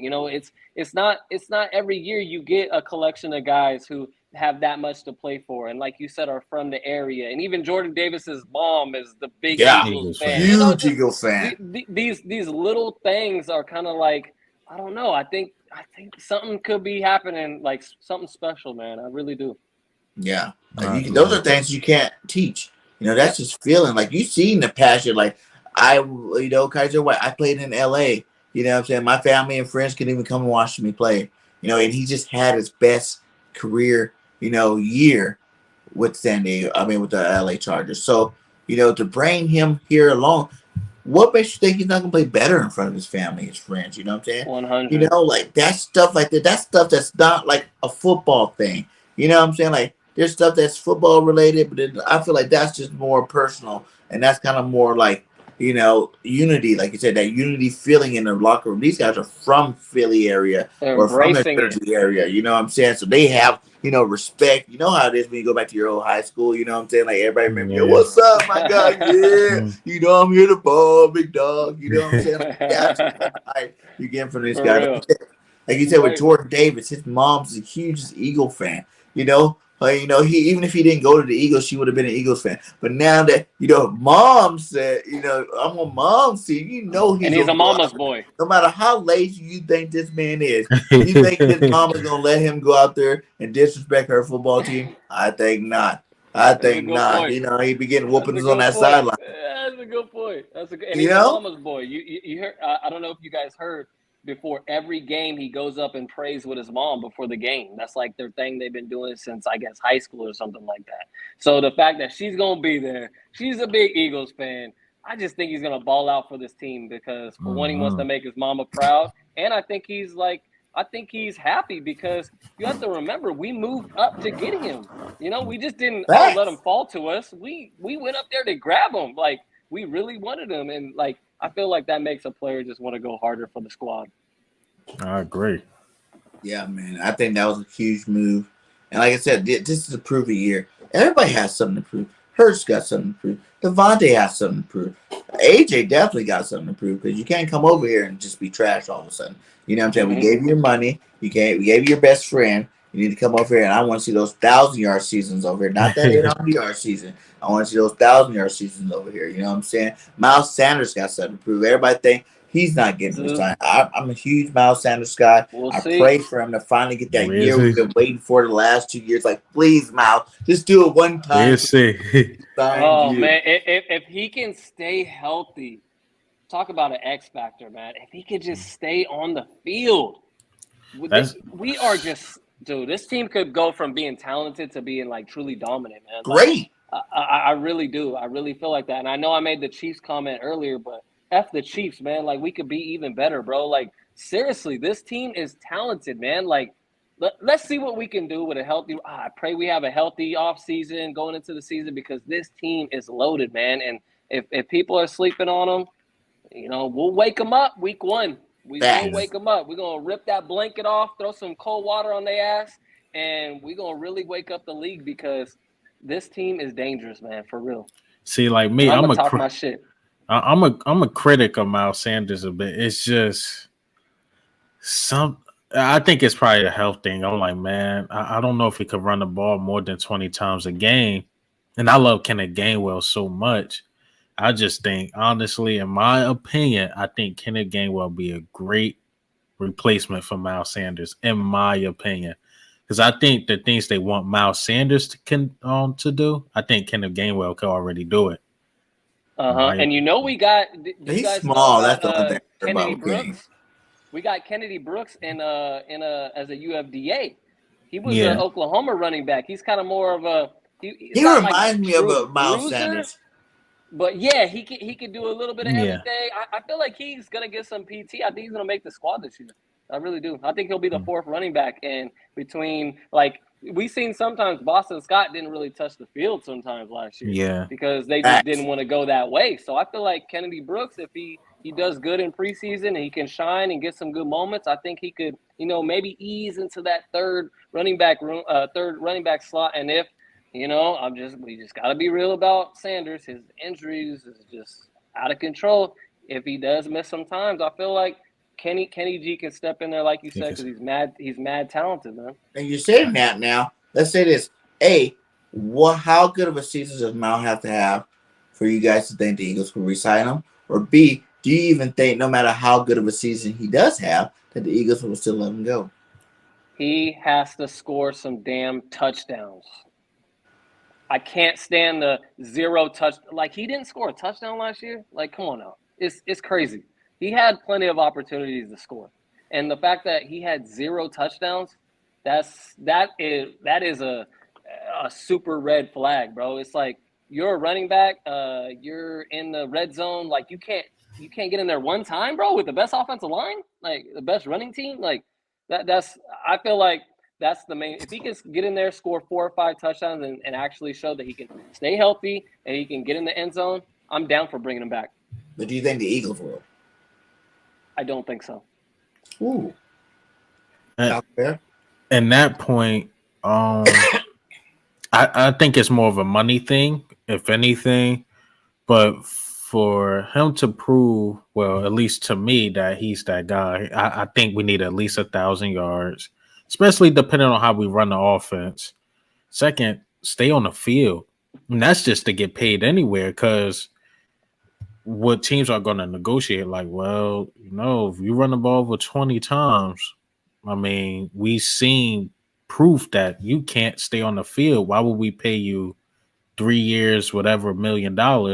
Why not just give you a prove it deal? Let's see what you can do.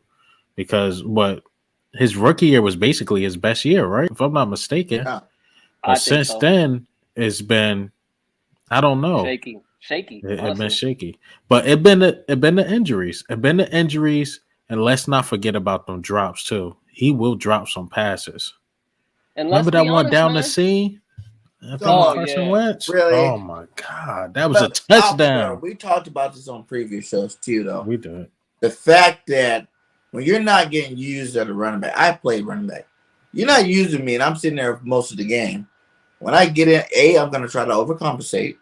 And B, I'm not going to be as focused as I was if I was already in the rhythm of the game. You need that first quarter to kind of get into rhythm. You know what I'm saying? Okay, let's see how it's going to pan out. What kind of game I'm going to have, And you're sitting on the sideline for a whole quarter. You know what I'm saying? 1 carry in the quarter. Even that Tampa Bay game, I thought we could have still ran even more. You know what I'm saying? We don't go into that playoff not running the ball. The rest of us running back, Howard was hurt. Everybody else was hurt. You should have just ran Sanders. Even though he was kind of hurt too, you should have still ran him. You know what I'm saying? Like, I think Sanders could, like I said, I'm a huge Sanders guy.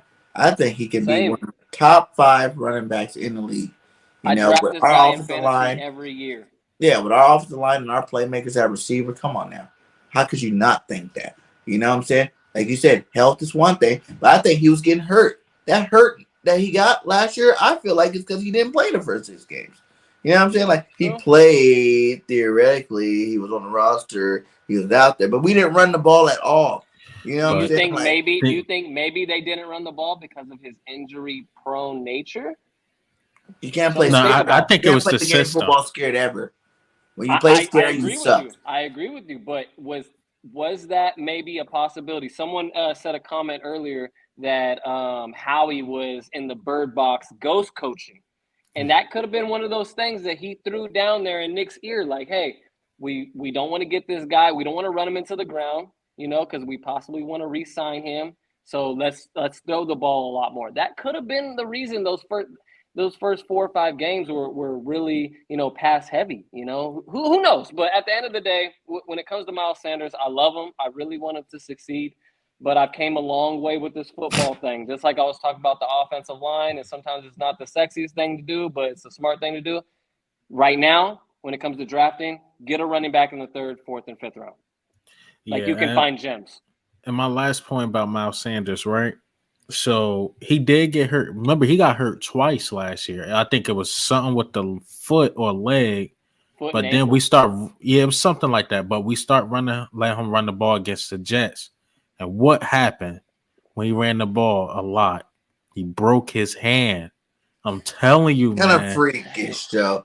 Come on, man. You gotta give know me when he hurt his something, hand man. for real. For that, when you watch the game, did you guys even see him when he went out when he hurt his hand? Like, I didn't even know when he hurt his hand that game. Nah, I seen it. Like he got up in pain. Like, his hand was hurt.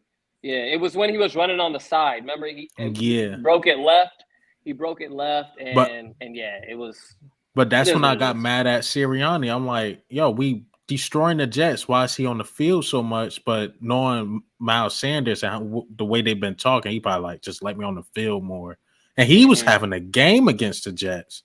Well, right, like 100-something yards that game. Yeah, and right on cue, he broke his hand. And where that messed us up at in the playoffs. Mm-hmm. Because I bet you that's the reason why we ain't run the ball that much against Tampa Bay. It's like if he get hit in that hand, the ball gonna pop out, or he might re-break his hand and it cause some serious injury following this year. So, facts. They can play Barnett. They can play Sanders. That's how I feel. But do you guys think Barnett? Do you think he deserves to play? Why are you even bringing up Barnett, bro? Why are you even bringing up Barnett? Let's bring him up. Because I actually got a here. case. You're gonna hear some good talk on Barnett from me this time. Okay. Tell me about his spin move that he always does that he never. But last year, you think about tell me about all of his penalties. Think about the Barnett situation last year, right? We hate Barnett for basically like 2 games. That San Diego Chargers game. Dude, in that you're giving him a pass where he actually literally cost us the game. At the end of the game, he cost us those games where it was 4th down, he created a penalty. The other game, 4th down created for work. You know what I'm saying? Turnover created a penalty. Those are games he cost us. Other than that, after he got past those first 6 games or whatever, he kind of played some good football towards down the stretch. I don't know, man. It'd be some okay football. I mean, I think it's okay football. I mean, what did he do? What did he really do that knocked your socks off? Not sack-wise. Name one play that he did. He's a run stopper. I don't know. Our run after the Denver game went up. I think our run stopping last year was by design, not by having him. I think we could have had another player that was similar that could have did the same thing. And I totally disagree with bringing him back. As much as the fan base can't stand him, I mean, just enter his name on Twitter right now. You'll probably just see a whole bunch of Eagles fans just talking. I know they hate him, and I'm probably one of them.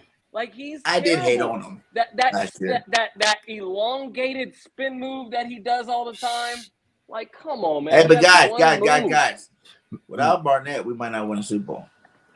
Oh, you talking about the past, man? I'm talking about last season turning them 3rd and 7 into 3rd and 2s. You know what I'm saying? The best moment in our history. It's like people still want to give Carson his flowers or Nick Foles his flowers. You still got to give Barnett his flowers. No, I said move on from that. I'll give him one little tulip, and he can walk away to the Giants. He needs to play on the Saints or somebody. I don't know, bro. I can't. God, dude, why did we bring him back, bro? So both of you guys mad about the situation. That was dumb. Howie did so much great things this offseason. That's the one stain. And why did Howie do it? Like he re-signed him on another deal, as opposed to going why did Howie bring him back? Instead of going to go get some big name guy that got taking up all his cap money, he basically re-signed him to a rookie deal. Because he drafted He's a him in the Howie's first. guy. He's a Howie's guy. That's the only reason he got that damn deal, bro. If he was drafted in the second round or if he was drafted before the Howie regime, he would be gone. And we all know it. But that's a Howie guy, and that was Howie's only pride move that he's done. Howie backed off of that pride shit, and he's like, okay, let me draft guys from the SEC. Let me go and get my quarterback's guy. But he had to show that prideful, the smartest guy in the damn room move by bringing back a guy that nobody likes. God, And I man, don't get it. I'm sorry, that I don't like that. And even when you look at the defensive ends and stuff, I'm looking at it like, how do Derek Barnett make this team? I like the Kyron Johnson guy that we signed. It's a couple guys I like. You bringing back Brandon Graham, of course, even if we rotate him a lot. Man, Milton Williams. I think BG is going to be solid. Yeah. Do you guys think BG starting? Dear God, dear football gods, I hope not. Please. Who am I missing? So if you don't start BG, who you starting? Both of you guys give me your top four. Who's starting that front four? Go ahead, Al. I don't know. I think Brandon Graham, right? Like if I go, I'm going Josh Sweat, and it's gonna be Fletcher Cox. It's gonna be Riddick on the other side, and then Riddick, yeah, because they got him labeled as a linebacker. But I'm not sure if we playing 3-4, 4-3. True. That's our 5-2 scheme. I think we're gonna play more 4-3. I think we're playing the 5-2 all the time. 5-2. Last year we played it. We didn't play that much, but whenever Avery came in, we played the 5-2. You're talking about we're gonna be blitzing more than essentially. Yes. Yeah. So I think that position is gonna be solidified with Riddick there. So there's gonna always be 5 up there. You know what I'm saying? Unless they rotate the 3-4, 4-3, but there's always gonna be Riddick coming off that end. You know what I'm saying? I think they understand that he has to. That's what his thing. You know what I'm saying? And either way, we're gonna be rotating these guys. Yeah. I don't see how BG. BG gonna get a lot of playing time, but we're going to just live. Who you guys think? I think he right, man. You got Josh Sweat, Fletcher Cox, Javon Hargrave, and then you got Hassan Reddick. Yeah. That's your 4. Now, if we run the 5, then you don't count Reddick as the end. Because he is still a linebacker. I think that's what I was saying. He's a linebacker, but on this team, he's an end, right? That's what I'm saying. I think he's going to be a pass rusher on this team. I really do. No, I believe that. That's what he played for the Panthers in the Cardinals. Arizona. But at the same time, that was still a linebacker role. Like, they still have their front.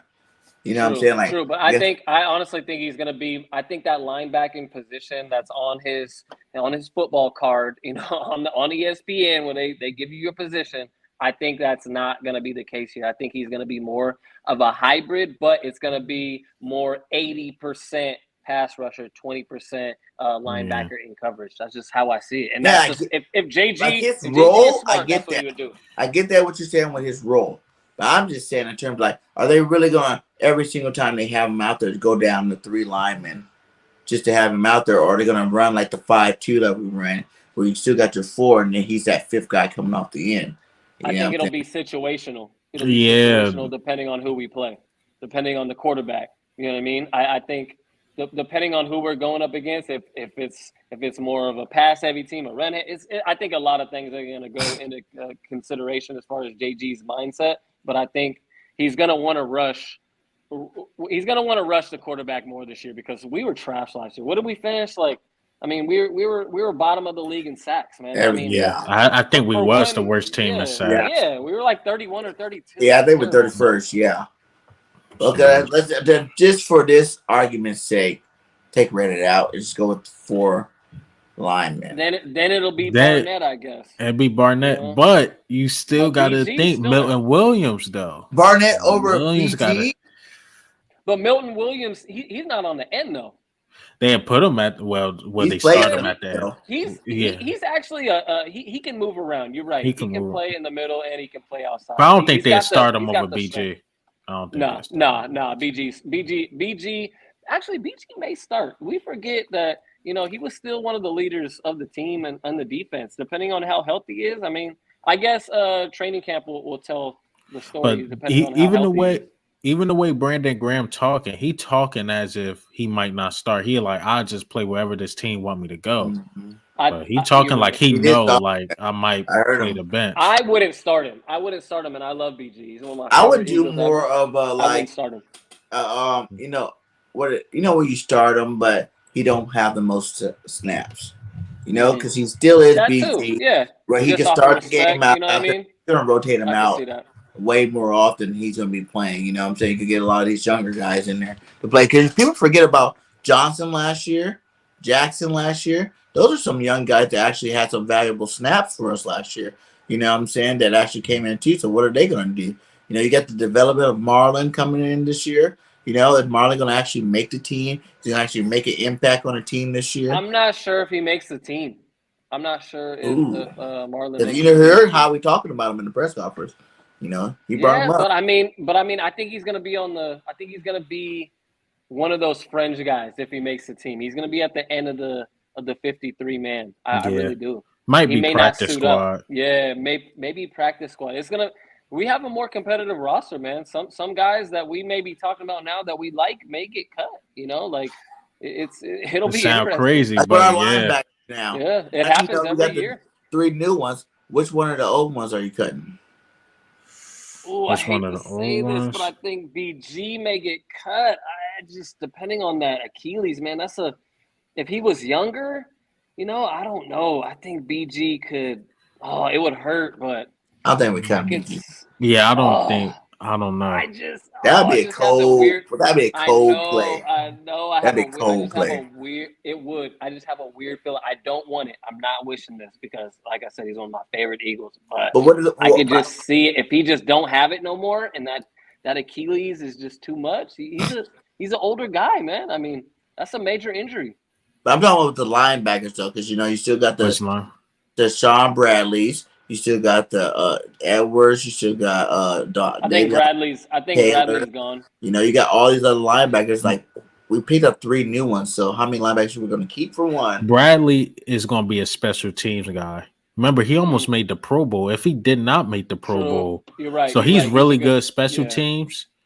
So we keep him. I don't know which linebacker get cut. So that's 5 right there. Because you go 3 that we just signed. And then you got Singleton still on the roster. Edwards, he's on. Singleton's on another team. I think he went to the Broncos or something. Yeah. Oh, really? Oh, okay. I didn't even know. But you keep the 3 that we got. The Reddick. Yeah, you know, Reddick. You got the Reddick. You got Kaiser White. You got Nakobe Dean, and then you're gonna have maybe the guy you drafted, Kerryon Johnson, and then you got T.J. Edwards. No, you still got what you call him too. Don't forget about my guy Davion Taylor. I think Davion Taylor. You think he makes the team? You got Davion's too talented to get cut. If you say Davion Taylor, that was 8. We're not keeping 8 linebackers. Davion doesn't have the tape. He doesn't have much to show for him to actually stay. This is how Davion Taylor makes the team. If he's healthy, if he's healthy, if he is hurt, he's gone. But then that means you're dropping one of those other guys. You can't make the club if you in the tub, bro, and that's gonna be the case for him. It all depends on health with him and Wallace. If those 2 guys are injured in preseason, I mean, I'm cool with letting them go. I really am. If you can't make the club if you're in the tub, man. That's just my mentality. If anything, if a linebacker get cut, you might have to cut your losses with Sean Bradley though, because. I don't know. I'm okay with I think both of them guys are gone. Both? Davion and Sean? How many linebackers you want to keep? We just named. I agree. The draft alone brought 4 new linebackers to us. I'm okay with letting them go. I don't think they're much of a difference maker on this team. I think they're solid guys. That's the only guy that for sure staying is TJ. Right? Might be right. Because didn't we give him an extension or something? Yeah, we paid him. Yeah, and he played good, man. He's a good depth guy. So with the 4 we just drafted TJ, that's 5. I think we keep the 2 rookies that we got, and who else was it? TJ, that's 3, and Reddick. then Reddick. But like we saying, he's And gonna be more of a Kaiser hybrid. White. He's gonna be more of a pass rusher. So Yeah. we can kind of get away with, kind of letting him slide to another position. So he's not 100% Add one more linebacker. That's if they want to do that, but And we got Kaiser. So I mean, I really think Davion is one of those. I'm telling you, he's one of those dudes. He's generational. I love Davion, but I seen him chase down Lamar Jackson. Let me just say that. I seen Davion Taylor chase down Lamar Jackson. True. How many linebackers can do that? True. And he was the difference maker when our defense was getting better. He was the difference maker and TJ Edwards, both of them. But what happened was Davion Taylor get hurt. Then they got to put Alex Singleton back in. So okay, on the 53-man big board, where is he at on 53? Yeah. He's probably close to 53, right? Yeah, that's what I'm saying. Yeah. If he sprains a damn pinky, man, he may. Because I think honestly, that's why I think Nakobe Dean played more like him, though. But Nakobe Dean can obviously stay healthy, so. Davion Taylor play through injury as well. That's another thing too. Some guys can't play while hurt, which is crazy because in the NFL you're hurt damn near every game. Some guys have a certain threshold for pain, and maybe Davion is just one of those guys. He just like the David didn't soft play tissue, and he just can't. That's play. why he gets hurt all the time. He didn't play really. True, you're right. He didn't even really play in college. For real. But bro, he's hurt in preseason. He was hurt in preseason last year. Yeah. He gets banged up. He gets banged up in practice, bro. Like, he's always hurt, man. I don't know. I like the kid, but I'm not willing to keep him over other guys. He's one of those dudes, like I said, he remind me of Jordan Hicks. I'm afraid we cut him. Don't get nothing out of him. Somewhere else. He goes to Baltimore or something and ball out. We're gonna look like I think it was Arizona, wasn't it? Well, Jordan Hicks went to Arizona. Yeah, we traded him to Arizona. We like, he's staying healthy. The only reason why Arizona let Jordan Hicks go this year because they wanted to get the young guy Collins that they just drafted a shot. But other than that, he's been healthy. Yeah, it's crazy. Yeah. It's just luck. It's just bad luck and good luck sometimes. See, people got that mindset too. Like Taylor is staying. Like I'm telling you, he can play. But then that means you're gonna get rid of, unless we're gonna keep 6, or you're gonna get a lot. That's a lot of linebackers, dude. I'm cool with letting Taylor go. That's my opinion. I'm cool with letting him go. Like so you're saying the 2 rookies. Right, he's at the bottom of the depth chart right now. The 2 rookies. He's more of a practice squad player. I don't know about that. I won't go too far saying that, man. Dude. We got a more talented team. You have to think That's true. We added about 6 to 7 guys who have legit talent and can play either from the draft or in free agency. That means some guys that we like Taylor, a lot of guys gonna go, bro. Like everyone can't play. We gonna have to. And that's how it is with Eagles fans too. Like we like these players, like the Wars and all these guys. In reality, they're not good. We just like them because they're good on our team. They're the best players on our team. In reality, they're not really that good. So we get kind of like locked in on like, we need to keep this guy. Now y'all making me want to look up some Davion Taylor stuff, man. Man, I'm telling you, you gotta really think about that because he's. I mean, I can't. Like you said, what games did he play? How many? 2 or 3? I mean, he showed up against Baltimore. Okay. He definitely showed up against. Was it the Saints or was the game before the Saints? It was games he showed up. Him and Wallace are in the same boat for me. They're in that injury boat, just going down the river. Just trying to make it to the promised land and stay healthy, but I just don't see it. And the crazy thing is, Wallace is going to make the team by default because we're so thin. That's what's one of those things. Unless we who else is left? We picked up some safeties, didn't we? What safety we picked up? We just re-signed Harry. We signed a lot of cornerbacks. We got F. Yeah. No, at the end of last year, remember? Joby or what? The safety. Joe. The corner. He's cool. actually he may change his position to safety. That's what I've been hearing. So he can convert. I don't know about Good. I seen Goodrich. I knew I seen him. I seen some of I his. actually like Goodrich, man. I like him in college, but I just seen some of his playing in. I send it to y'all. Rookie minicamp. You know another guy He that we don't didn't look too say his good. name? He look a little Really? stiff, man. He looks stiff. Okay. You know another guy we didn't even say his name? I like Goodrich a little bit though. What about Jacoby Stevens? Oh, that's You see? another. He's on the fringe, man. He's on the fringe. He is on. Would you think the about fringe, moving bro. him back to safety now? Or are you still trying to experiment him at linebacker? You know, honestly, I would move Andre Sacheret to safety before I do that. Andre Sacheret can play. If you go back and look at his tape last year and look at him in preseason, he has good instincts. He's fast. And I think he can play multiple positions. He can play in the slot, and I think he can play that safety position possibly. I really do. I have a lot of faith in Andre. All right, okay, back to Davion Taylor. It was the Denver Broncos game he balled out when he had 2 forced fumbles. Okay. I mean, yeah, you're right. Saints, he was good. He did really good against the. Now I'm looking at his stats. How many games did they say he played? He played 9 games last season. 9 out of 17. That's not good. I'm not gonna lie to y'all. That ain't good. It's not boding well for him, man. I'm telling you, he's got to really ball out this preseason. He's got to put something on tape. He's not gonna make this team. I really think that. And I think honestly, I think Howie, even despite bringing back Barnett and his Howie guy shit, I think he's finally turned a corner as far as like saying, hey, this guy, he can't stay healthy. He's, you know what I mean? Like, let's let him go. It is what it is. Like, we got talent coming in every year.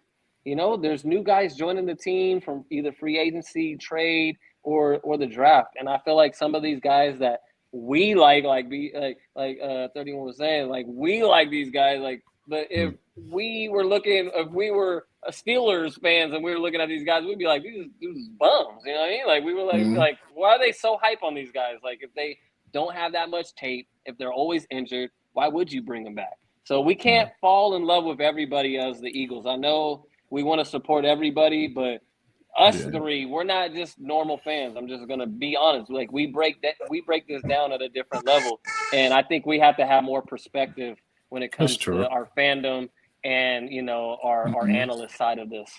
What about the other questionable one? What are you doing at corner? So we picked up 4 corners at the end of last year that no one really seen play. For real. We didn't really see that much of K. We didn't see that much of the Kerry Vincent Jr. We didn't see that much of the guy we picked up from the Saints. I mean, not the Saints, the Colts last year. You still got your Zach McPherson. Which I and we picked up Goodrich and Joe. Converting him to safety too. Did I hear that? Did I hear maybe McPherson? They're gonna test him at safety. Oh, I didn't hear that one. Okay. And the second part of that is, do you let these guys ride? I don't even know if he can play either. Who? Do you check and see what these guys got? Because like I said, that's 4. If you got 6 players at one position that you need to fill, and none of them can fill the position, then you got bad talent scouts. Why you got 6 players that can't fill? Because he's an ace on special teams, so he's making the team, and he's good to step in whenever someone gets hurt. And we have Maddox. Like, we solid, but we just need that quarterback too. We need a vet. I don't want. But that's what I'm saying. There's 6 people fighting for it. Do we need to go out and get a Patrick Peterson? Do we need to go get one of these veteran guys, or Bradbury even? Yeah. We got Xavier Rhodes. Okay, well, let's go through it. Xavier Rhodes. I think he would be solid. I think AJ Bouye is my number 1 because I feel like he's like Stevie Nelson. He can just step in there, be a solid vet, be a solid number 2, go out there and shadow the number 2 guy while Slay is shutting everyone down. So I feel like that's a good fit for us. And then Bradbury. I think those are my top 3 available cornerbacks left. Yeah, I think we should get a vet, but if not, I like Tay Gowan. I mean, you traded for him. You traded Zach Ertz for him. Yes, 6'2", 185. Right. Yeah, Tay Gowan. Yeah, we haven't really seen what he's got though. So we'll have to see. What would you rather do? Get one of these older veterans, or just try to let? Like I said before, you got 6 guys going for one position. You know what I'm saying? Like 6 guys for one position, and none of them can get it. You got bad talent scouts. You know, and you got 2 first-round picks next year that you can go get a top end cornerback in the draft. In the first round. From just watching football over the past few years, young guys who have to step in and be that guy, it doesn't really work out unless they're like a top 1 or 2 last year did right round pick. Who worked out? We got Steven Nelson. Surtain, I'm saying for young guys. Surtain. He a first round pick. A first round pick. He a first round pick. If you're not a first round talent or a second round fringe, well, that's what I mean. Next year, going to the draft next year and grab one on the first I'm not comfortable with starting that dude. I'm just not comfortable with it. You have to really the NFL, that cornerback position. I say this a lot. That cornerback position is the hardest position after the quarterback position. Like, especially with all these super good wide receivers coming out. I mean, there was 17 wide receivers drafted in the first 2 or 3 rounds this year. That just goes to show you that the position is just taking over the league. It is a passing league for the most part, even though we're a running team. We still got to defend. You know, like, we can run the ball as much as we want. Other teams aren't going to run the ball like us. So we have to have a vet, man. We have to have a solid vet. See, this I think I heard Philly might say this. This how I feel comfortable, right? You bring in Xavier Rose in, and then take Gowan, beat him out. You'll be like, oh, Gowan can play. Let's see what he can do. If he beat Xavier Rose out for that spot, that's the only way I will really feel comfortable. I'm like, okay, now I got confidence. And to me, this is not the year to really be experiment. If you was going to do that, I would have said last year, don't get Steven Nelson, let one of these young guys do what they do. But this is the year. We just talked about the offense. We finally loaded. You gotta complete a little bit complete that side. If you got to get a Xavier Rose or Bradbury, as somebody saying, if he get released, if you got to do it, you got to do it. I think this is the year. And we have to remember too, we have to still wait. Howie may be really patient with that cornerback position. Yeah. Why? Because we do have 6 guys vowing for it. He can wait. He can wait until June 1st. You know what I mean? When all these guys start getting cut in training camp,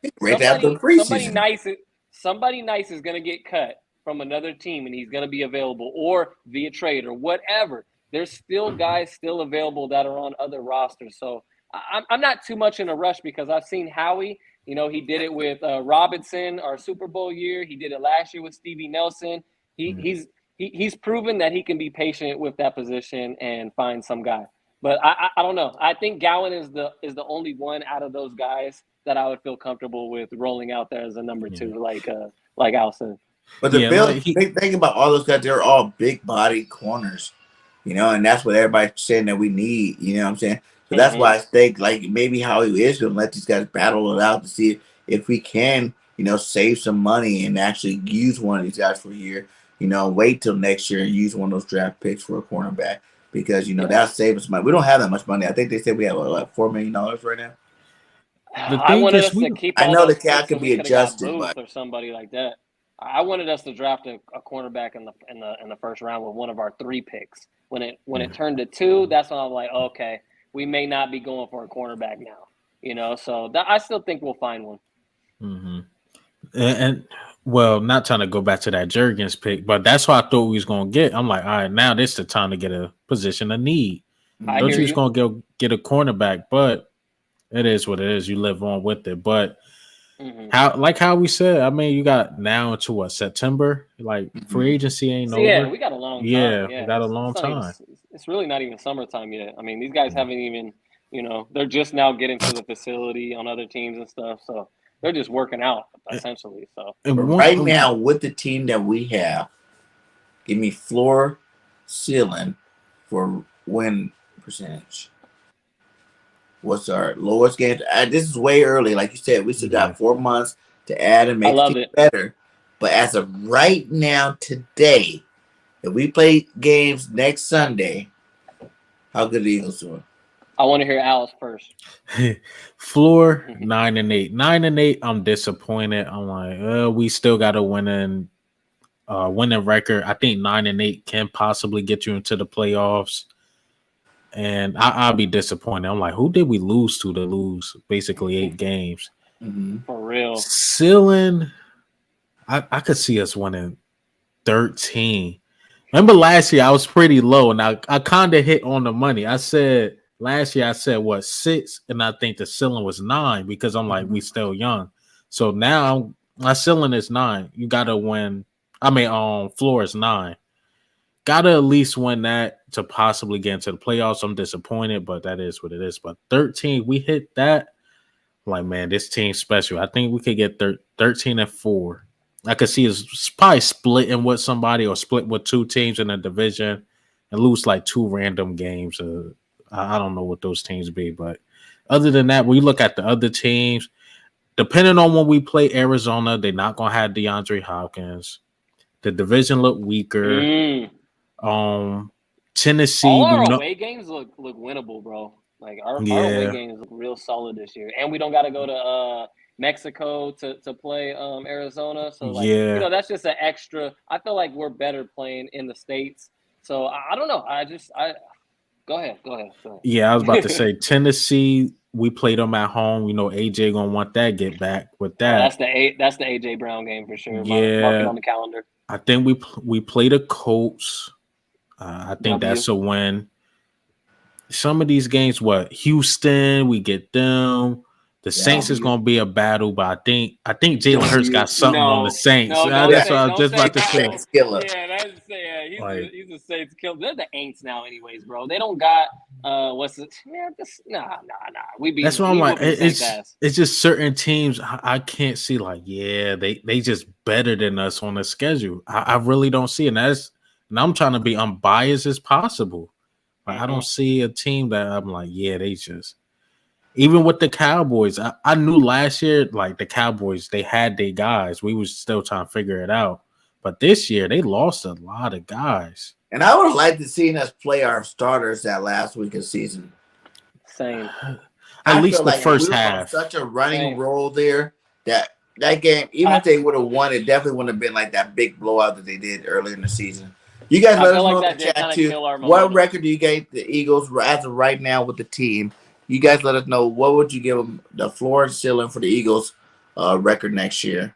But yeah, I'm with you. I would go floor. I would probably say 8 games.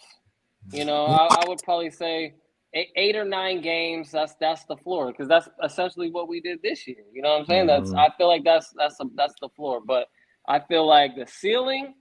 I think this team could go 14-3, bro. I really do.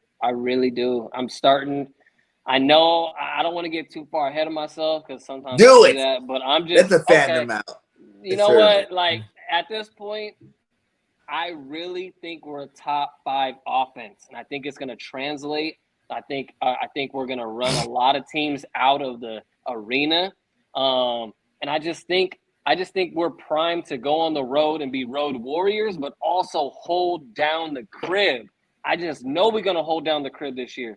So, like I said, I think 14-3 would be, man, we really got a first round bye. You know what I'm saying? Man, I mean, I really think we could go that 13-14 game win margin.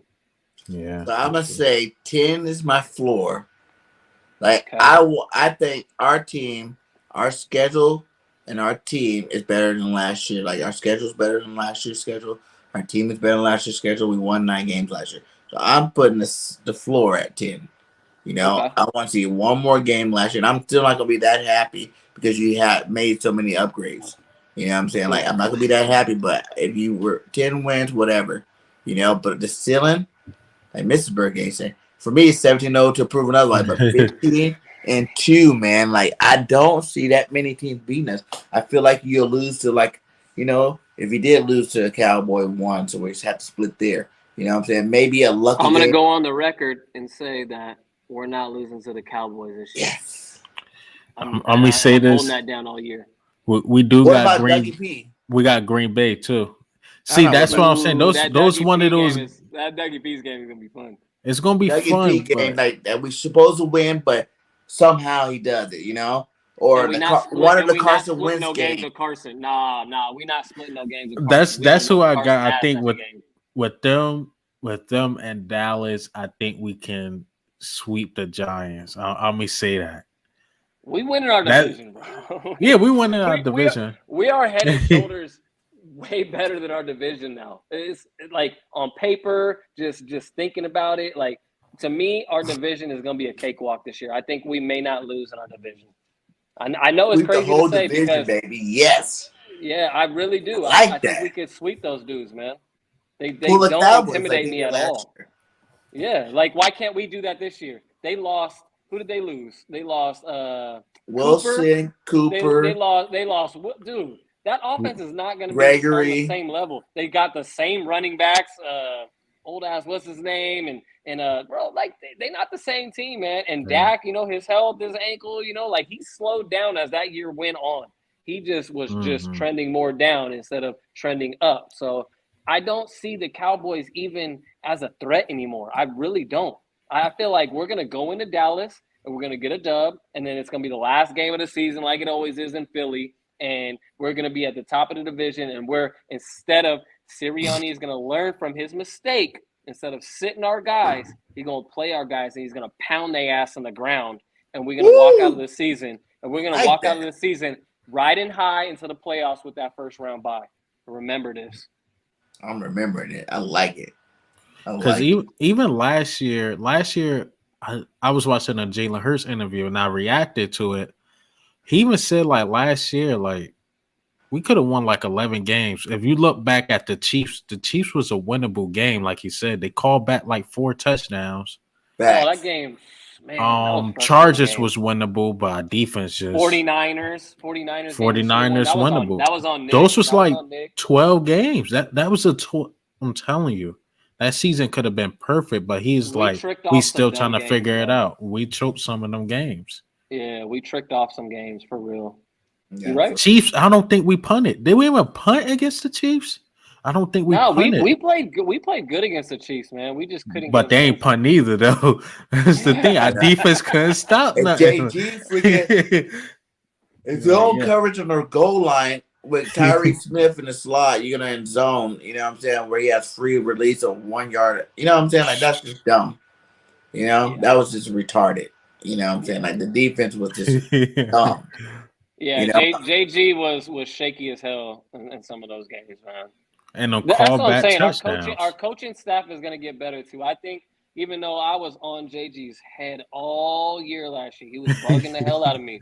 He really was. But this year, I feel like he's going to have a much better season just off the talent of the roster alone. It's going to make up for his coaching deficiencies. Richie said to see things a little better. Richie says that the kicker Jake Elliott have the same Pro Bowl career season next year. He better. Money, baby. He better. He better. I can't forget about my guy Jake Elliott. Man. Yeah, Jake's money, man. I think he's gonna want to repeat and do what he did last year. And remember, he didn't get voted into the Pro Bowl. You know what I mean? Mm-hmm. And he was arguably the best kicker. Like he's one of the best kickers for sure. He won Special Teams Player of the Week award, I think 2 or 3 times. Like he was actually he was kicking us into some games. Like if you go back and look, I think he was 91% the whole year. I mean, that's 9 out of 10 kicks. So I think he played great all year. I think he was one of the unsung players of the roster last year. I know a lot of people don't want to talk about kicking as much because it's not, the cool thing to talk about. But I mean, it's still points on the damn board, right? I mean, what about Sippos? 3 is better than 0. The Sippos have the same year as Sippos got to go. Season, Sippos got to go. Or does he go back to the end of the season where he needs to be off the team? His shaky. The beginning of the year, Sippo was beginning of the year. He was good. He was Pro Bowl. I don't think he can handle that Philly weather when they get cold. If he can't handle the cold weather, we can't. Are the playoffs in the warm or the cold?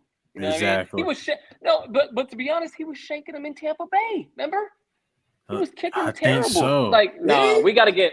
He shanked one in Tampa Bay. He was beginning of the year. He shanked He shanked 2 or 3 kicks against the Cowboys the last game of the season, and then he shanked one in Tampa Bay. You can't be shanking in the playoffs, man. He kicked one. It was like a 12-yard punt. You guys I seen that. That was bro. I'm cool with cutting. That's horrible. I'm cool with cutting Sippos and finding someone else, man. He's just that really rubbed me the wrong way. Nope, I wouldn't. I would get rid of him. He showed me enough shakiness to not bring him back. Because right, we was about to draft a punter before we got the tight end. That was the rumor. I think the punter would have headed us. I wish we would have, man. Honestly, I wanted us to draft a punter. Yeah, that punter. I can't think of his name. The one that came out of the 6th round is really good. The one that Baltimore got in there. Yeah, Baltimore got us again. Man, god dang, man, they got themselves a nice punter, bro.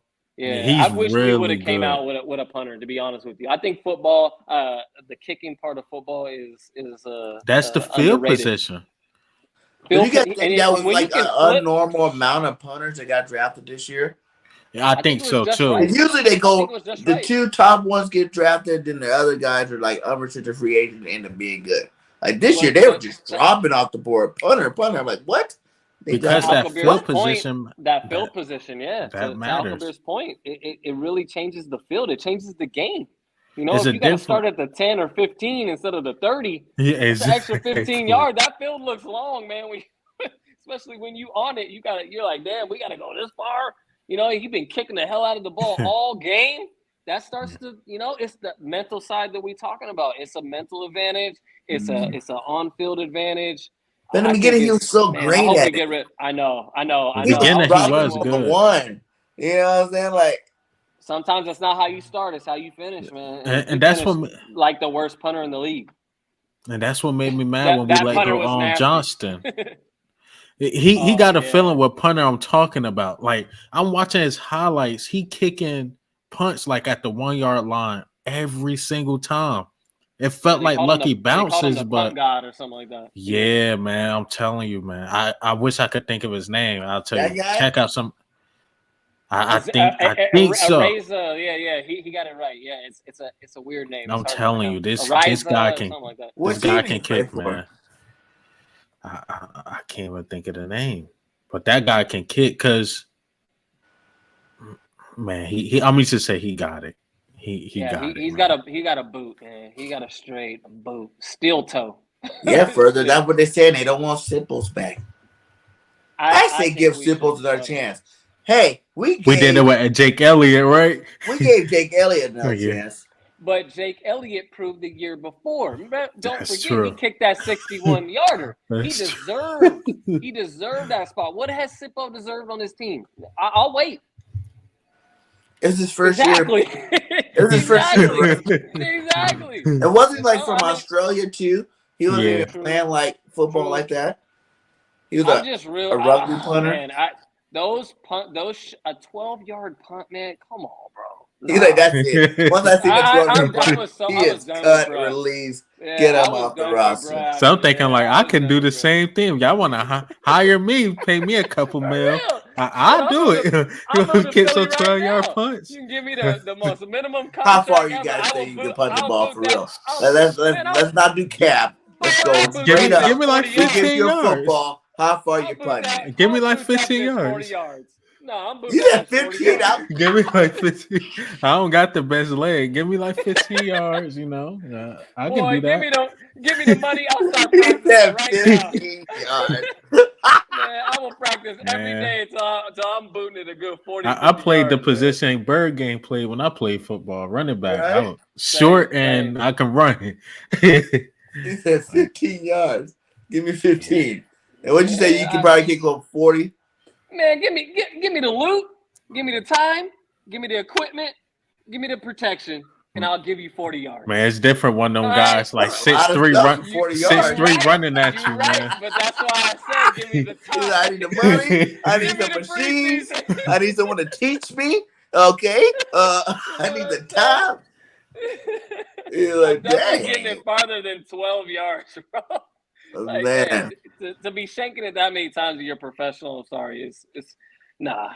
When listen, he doesn't have to go run and guard anybody. He doesn't have to do anything as far as like plays and remember what to do. He just has to kick the ball. Like, nah, I'm not giving him a pass. Sorry. Which one do you think is harder?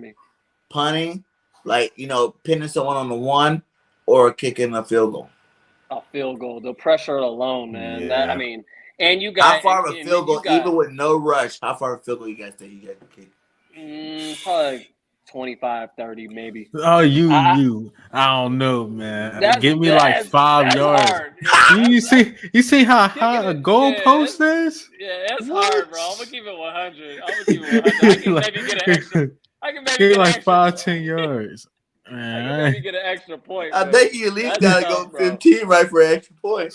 Yeah, Man. that's a tough job, man. That's what I'm talking about. Like football, people don't talk about how hard it is to be accurate. You know what I mean? To be accurate with 600-pound dudes coming at your face, bro.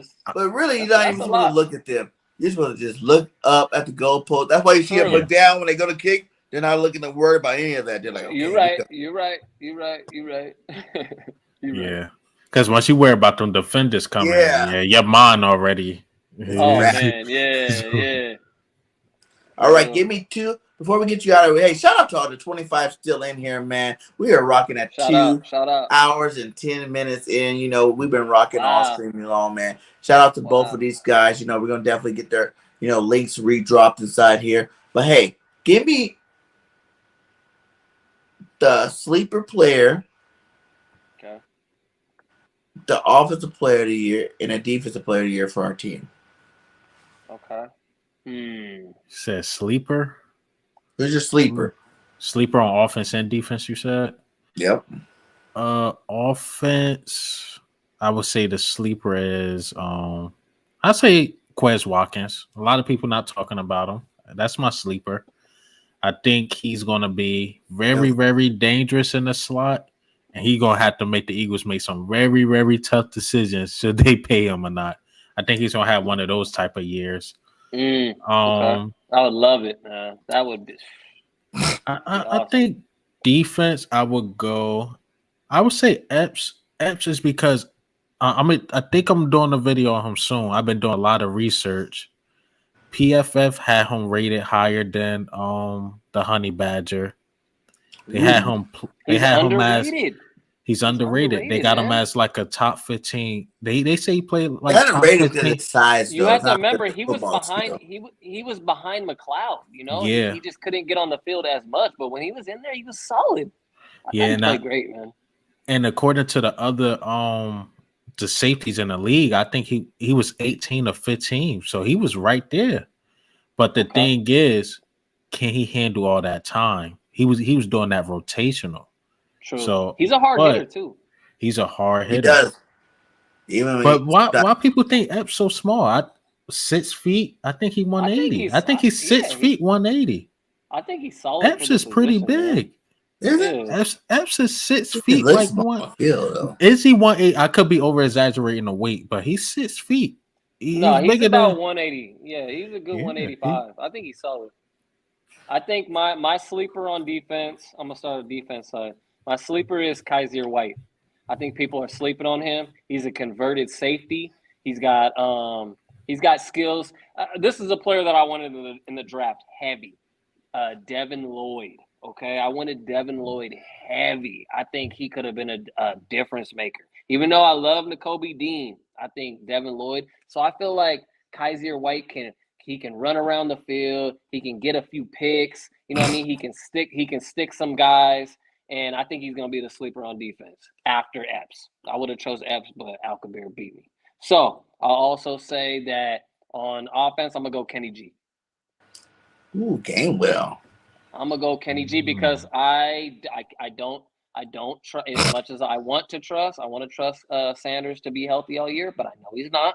And I know the next guy in line is Kenny G. So Kenny G is they're gonna split it. I think they're gonna be if we run the ball 24 times, it's gonna be 12, 10. It's gonna be something like that. I think those guys are gonna get the bulk of the carries, but I just trust Kenny G more as a slot and out of the backfield to catch the ball. And I feel like he's gonna surprise a lot of people this year. How many touchdowns did he have last year?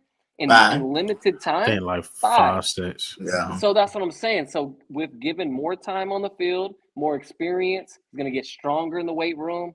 I think he's going to give us, if he gave us 5 last year, he'll give us 8 this year, but he's going to get more yards and he's going to get more catches.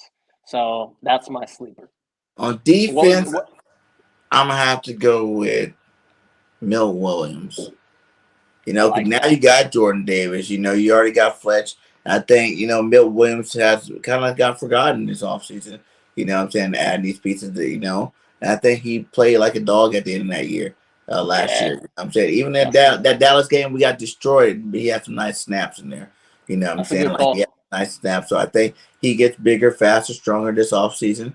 You know, he has the second year under his belt, and he might even get more time than Jordan Davis this first year, you know, coming in just because he does have a year of experience. I would like to see them play next to each other. I think they'll play together. You know, I think they can play together. That'd be and fun. On offense, you guys kind of got two good ones, and you know, I'd have to make everybody mad just to do it. I'm gonna say Jalen Reagor. I'm gonna say somehow, some way, right? Jalen Reagor doesn't have the pressures of being a number one. He doesn't have the pressures of being a number two anymore. Hell, he doesn't have the pressures of being a number three anymore. How is he but gonna being get on that the number 4 receiver, his talent overshadows. Explain to me right now. If I'll ask both of you guys, and just say one word answer, all right? And then we'll go back to you, and I want you to explain.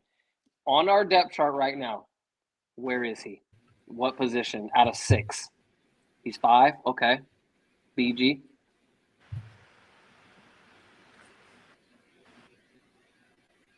Thank you, but pass.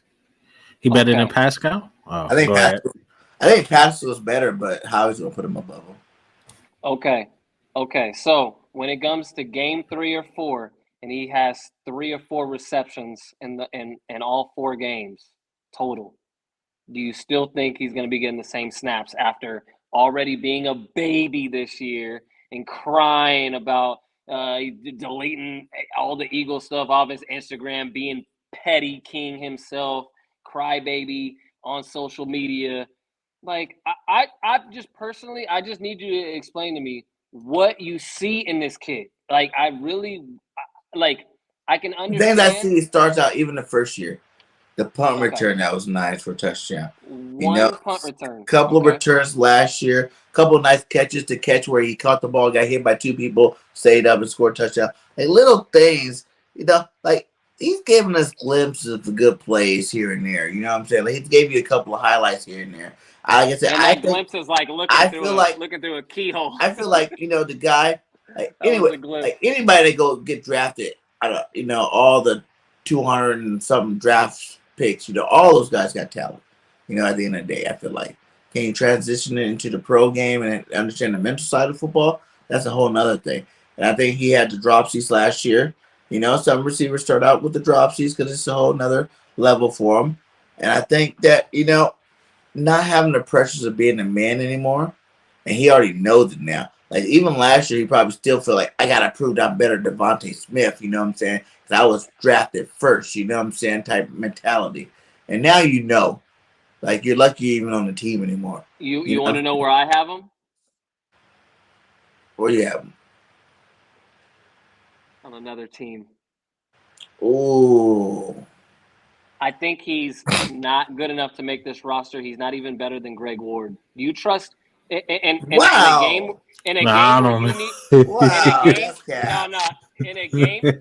game where you need a catch, you would rather look to Reagor over Greg Ward? Greg Ward has produced in this league. Now last year, Greg Ward was actually pretty trash. Greg Ward was dropping some passes, man. He was trash, but still, I guess it's like this. I have 2 trash cans in my house right now, right? One of them is full and needs to be taken out, and that's Reagor, and the other one is halfway full, and it can stay for a little bit longer, and that's how I describe both of those guys. One needs to go, one needs to be taken out. It is. It was pretty good. It was on the spot. One needs to be taken out to the big garbage can and then rolled out tomorrow when the big dumpster comes and we ship them to another team, bro. Like, man, you know what I would love for Reagor to you know what I'd love for it to happen for his career? I'd love for him to go to the Cowboys. I think that's a perfect place for him. That'd be awesome. He's from Texas too. I just think, I really do. I think it's good for him. I think as much shit as Eagles fan talked about him, I think a place like the Cowboys, he could turn that into fuel, and he could really like channel that into his game. The And hell, he you could just have said he's what off the team? Like, where's he gonna be at a Dallas depth chart? You know what I'm saying? Like, they Lamb. lost some players. They lost Cooper, and they lost Wilson. So I feel like they need a few guys maybe. And like you said, he's from Texas.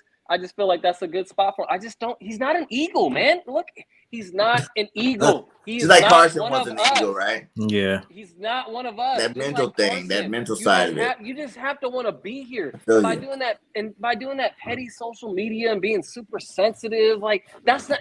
This is Philly. This is Philly, man. Like we talk shit, we back it up. You know what I mean? Like he's just not one of us. And I like.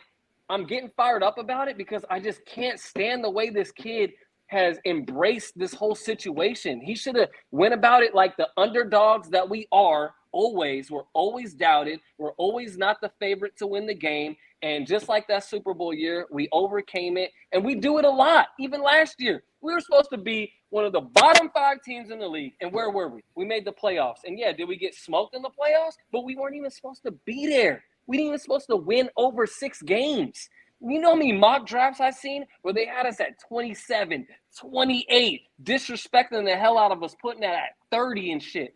We overcame that, and it wasn't because of Rager. It was despite a Rager. It was despite of players like that. He don't want to be here. Ship him out of here. Get him out of here, bro. Like I don't even want to talk about this kid no more. He's not an Eagle. He ain't flying with us. He needs to fly south, bro, for the winter, dog. He ain't flying. You know what I mean? He's just not one of us. And like I said, I'm getting fired up about it because just like we were talking about, the brotherhood of this team, the connection that these guys have, the fact that, you know, guys are coming in and they want to be here because they lived in the area growing up.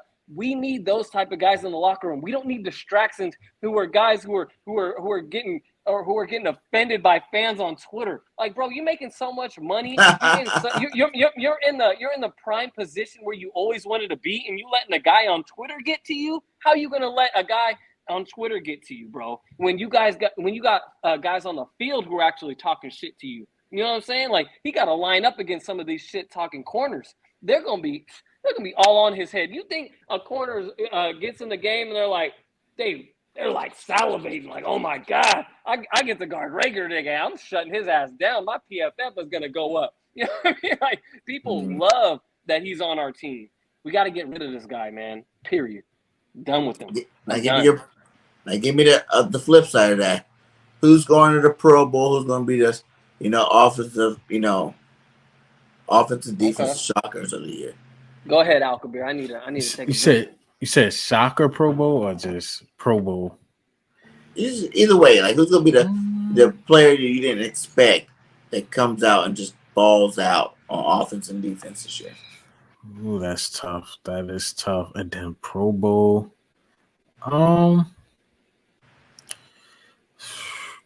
It's either way to do it. Just name 3 Pro Bowls on offense, 3 Pro Bowl quality players on defense. I think Pro Bowl now you make the question a lot easier. You got to give Hassan Reddick. I think he's a Pro Bowler.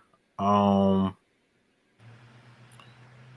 go offense. I think Jalen Hurts has the potential of being a Pro Bowler. You said name 3: AJ Brown and what? Darius Slay. I think Jordan Davis. I think Davis will be the guy off our offensive line. I mean defensive line, offensive line. I think Jordan Mailata. He got snubbed. I think he get in. Well, I got one more. I'll go Dallas Goedert if that's my last one. Dallas Goedert so make it. On offense, I'll agree with you. I think Dallas Goedert is going to eat all year.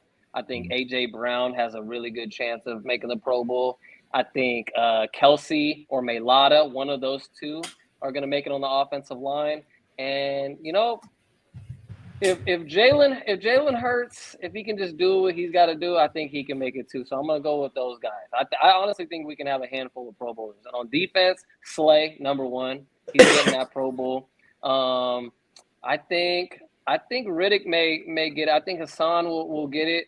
And then what's the guy on the Defensive line. I'm gonna go with. Ooh. It's a lot of them, right? I'm gonna go with Sweat, man. I think Sweat could eat because I think Sweat is a guy who is gonna benefit of other guys getting double teamed. So I think he's gonna be the guy to get the most sacks this year for us. I think he's Because gonna have a big jump in sacks. Sweat and Hargrave made it last year. They Yeah, did. I think So Sweat. I think Sweat got put on after a guy got hurt. either said he wasn't gonna come or hurt. Yeah, something like that. So Okay, so if I had to go, I would have to say Devonta Smith is going to Pro Bowl this year. Straight up. You know what I'm saying? I just think even with AJ, AJ's gonna get his yards. He might go to. I ain't gonna say he's not gonna go to, but I'm just saying Devonta for sure is going. I feel like he's not gonna let that happen. You know what I'm saying? He's already feeling the competition. He already, he's so hungry. He's a young bull. You know what I'm saying? He's like, I don't care. Because you heard him say, I'm still the best. You know what I'm saying? Like, you can bring AJ all you like, but I'm still that guy here. So I think Devonta Smith is going to the Pro Bowl. I'm gonna go with Miles Sanders. I think Miles does stay healthy this year, and I think he puts the numbers up. We've been waiting for the Miles Sanders we've been waiting for the last 2 years. It's gonna come out this year. With a better offensive line, better skill position, so it takes a lot more pressure off the running game and make bigger holes for him to go hit. And I think Nick Sirianni's not going to come out like he did last year and come straight past happy. I think he's going to be more balanced throughout the year. So, Miles from game one is going to get some carries and get into rhythm, and they're going to use the hell out of him. And then I'm going to say on the guy always get a lineman, I'm going to say Landon Dickerson, man. I think Landon Dickerson solidifies himself as the best left guard in football this year. Number one. You know what I'm saying? Hands down, all pro. I think Landon Dickerson's that dude. And I think he's going to dominate this year. Him and Myalot on that left side is going to dominate. And so I got those that three. Is such a good. Oh man, our offensive line is so good, man. Yeah, and I love our offensive line, man. I was really surprised. Mulata didn't make it last year though, but yeah, he should have made it last year too. He should have made it. Yeah, he got snubbed. Like you said, it could be like that year we had like 11 Pro Bowlers. It could be like that kind of year. But just naming three right now. On defense, I'm saying straight up Nakobe Dean if he starts. Nakobe Dean starts, he's going to Pro Bowl. Period. You know what I'm saying? He's going to be that impact player from game one. Field general, middle linebacker we've been waiting for years to get to our team. He is finally here now. With the big boys he has up front, with the secondary that he has, everything, all the complementary pieces that he has on this defense. I think he can go in and be defensive rookie of the year, Pro Bowler, straight off the jump first year. Another guy, I'm gonna have to go with Sweat too. I think Josh Sweat, it's time to see some double-digit stats for Josh Sweat.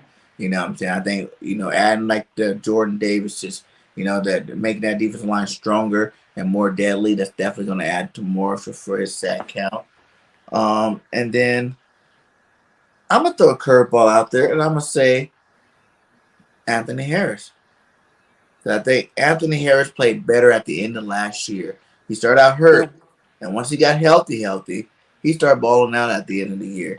And now I think he comes into this season fully healthy, with the, scheme under. He's obviously a scheme fit. He already knows what's going on.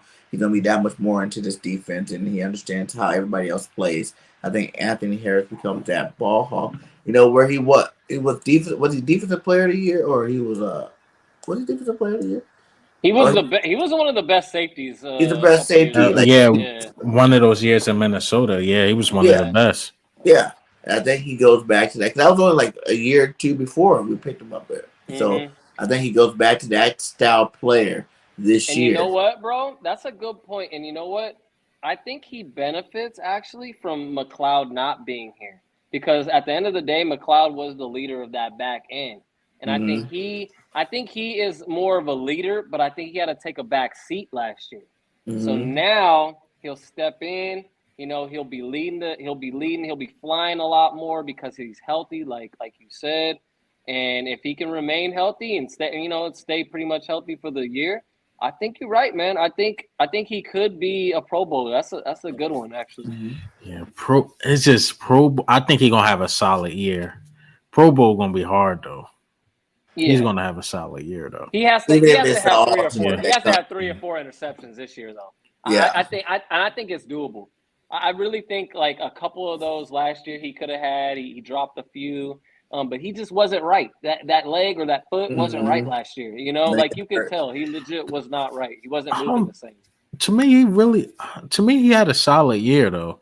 Like the only game I've really seen him struggle, I'm like, he looked bad was the Chiefs, but that's Tyreek Hill. Like, and then you're not getting to Patrick Mahomes. If you ain't getting no pressure on Tyreek Hill, it's going to get open. That's why I thought Steven Nelson and Anthony Harris took a lot of heat. But I'm like, bro, hey, what name one corner that can keep up with Tyreek Hill? Yeah. Facts. Not many, man. And no pressure on Patrick Mahomes. Yeah. Yeah, you worry about Nick Rallis' concern. Just the first time he's a positional coach. No, I ain't looking to him too much. I kind of like the idea of our linebacking core has been trash. We'll just call it trash over the past several years. Well, ever since our Super Bowl year when we had what's his name? What's his name? Number 53. I'm having a talking about Nigel Bradham. Bradham was a beast that year. That was the last legit linebacker that we had. But this year, since we've had kind of like a bad taste in our mouth, I think that was the right thing to do, bring in a new, fresh mind in that linebacking room because, for one, we got a rookie now, and then we got Kaiser White. He's still, he's a converted safety. So he's still got some stuff to learn, and now we're bringing in Riddick and, our TJ Edwards. So I feel like since we have a fresh room as far as bodies, we needed a fresh mind in there too, and I think that's going to actually bode well for the team. Yeah, and I think even though I don't really want to speak on it because I didn't look into him too much, it's one of those things. The talent I think is going to oversee the coach. Like these guys are talented. These not just rookie talents. This is Hassan Reddick came from a system. Kaiser White came from a system. Nakobe Dean, he a rookie, but come on, you was with Georgia. Yeah, he is only 27, so young buck. Young.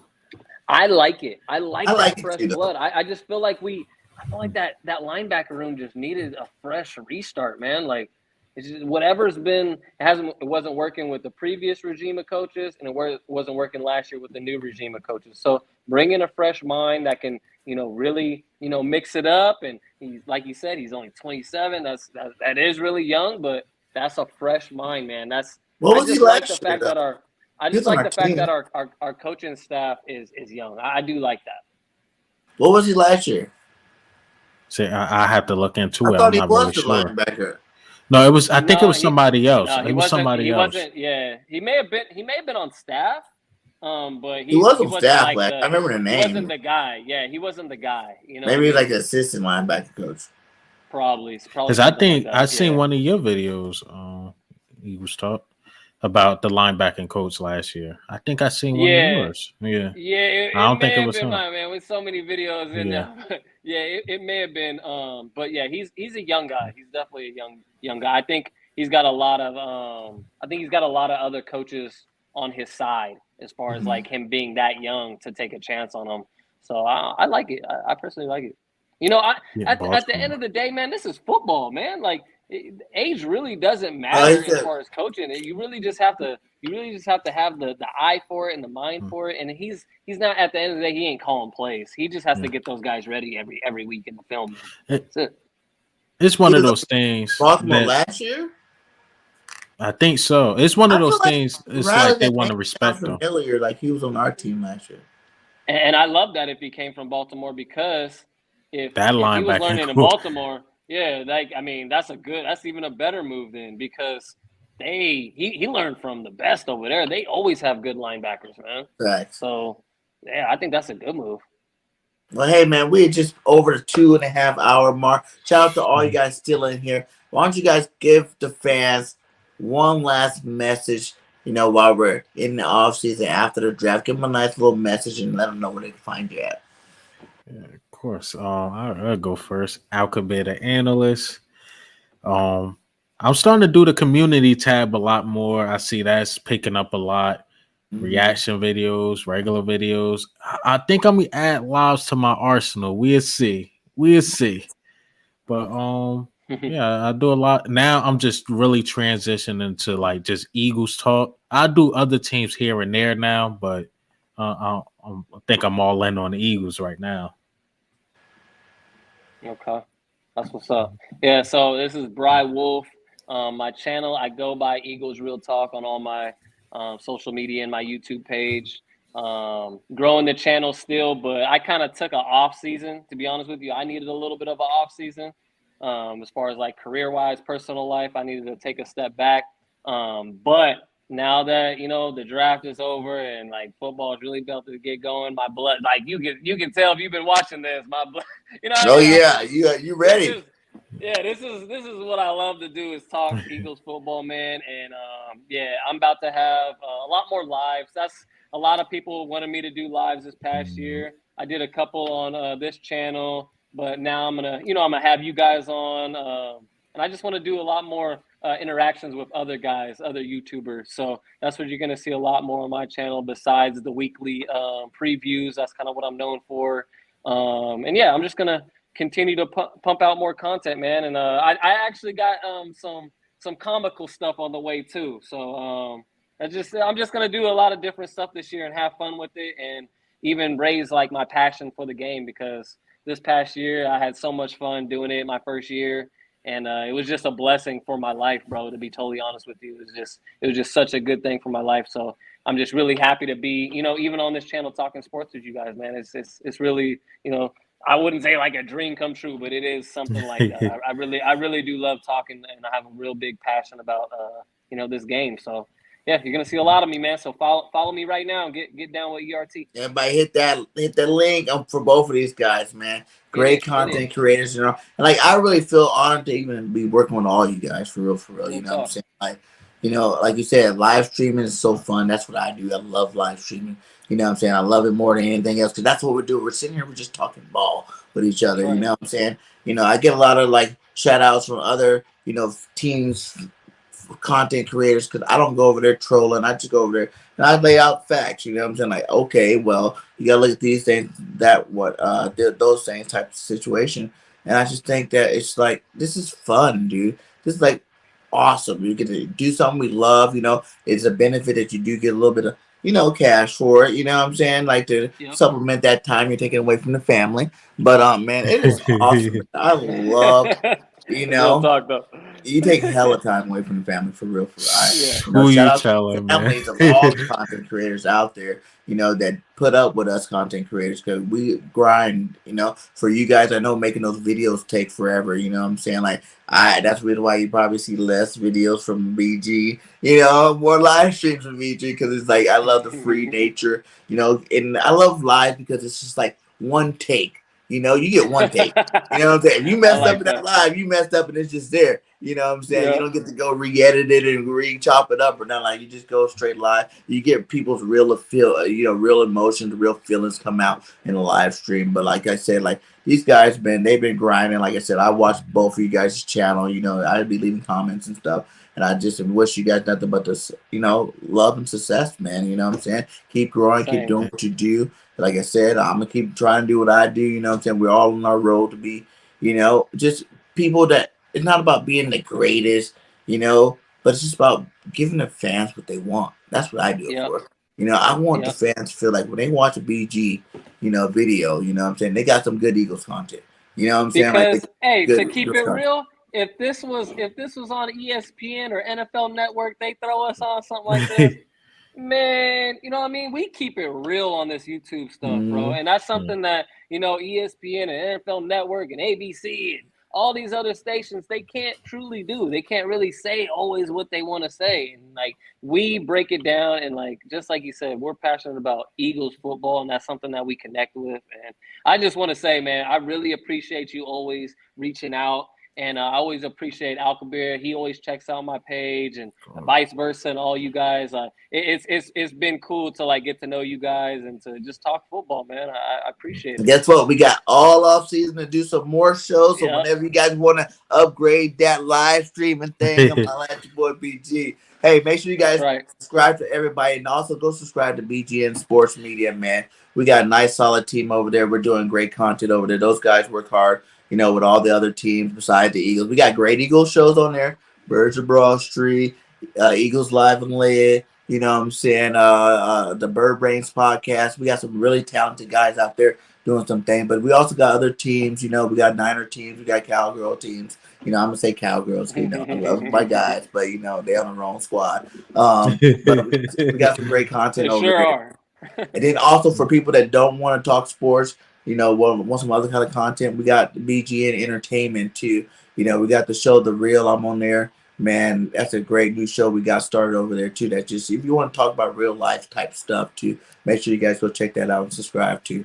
But if you guys ain't got nothing else to say, I always say at the end of my videos, fly Eagles, fly. The Bird game. Before you end it, man, we supposed to have that debate about Drake London, man.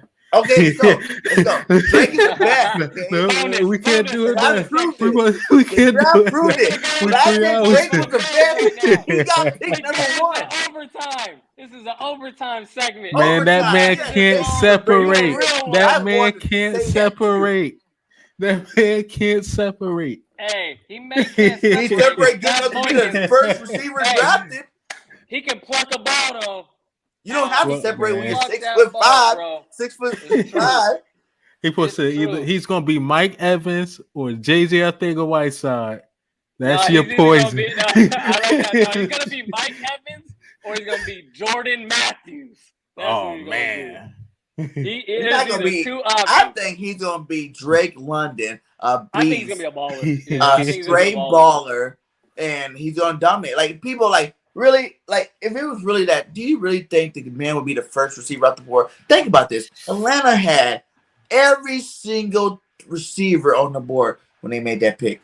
You know what I'm saying? They could have went Olave, Wilson. They could have got, Garrett Wilson. They could have got all the Jameson Williams. They could have got any one of them. They chose Drake London because people were sleeping on Drake because he got hurt and missed all those games. So I told everybody, if Drake doesn't get hurt, he continues playing at the rate that he was playing, he would have had over 2,000 yards, man. This dude would have like 20 touchdowns, and no one even would question him being the best receiver in the draft. He played for 5 games. USC.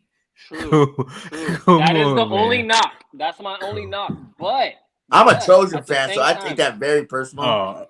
Okay, I'm just saying that other talent he had to go against. Okay, we're coming back with Lincoln Riley this year. We're about to be tops in the league again.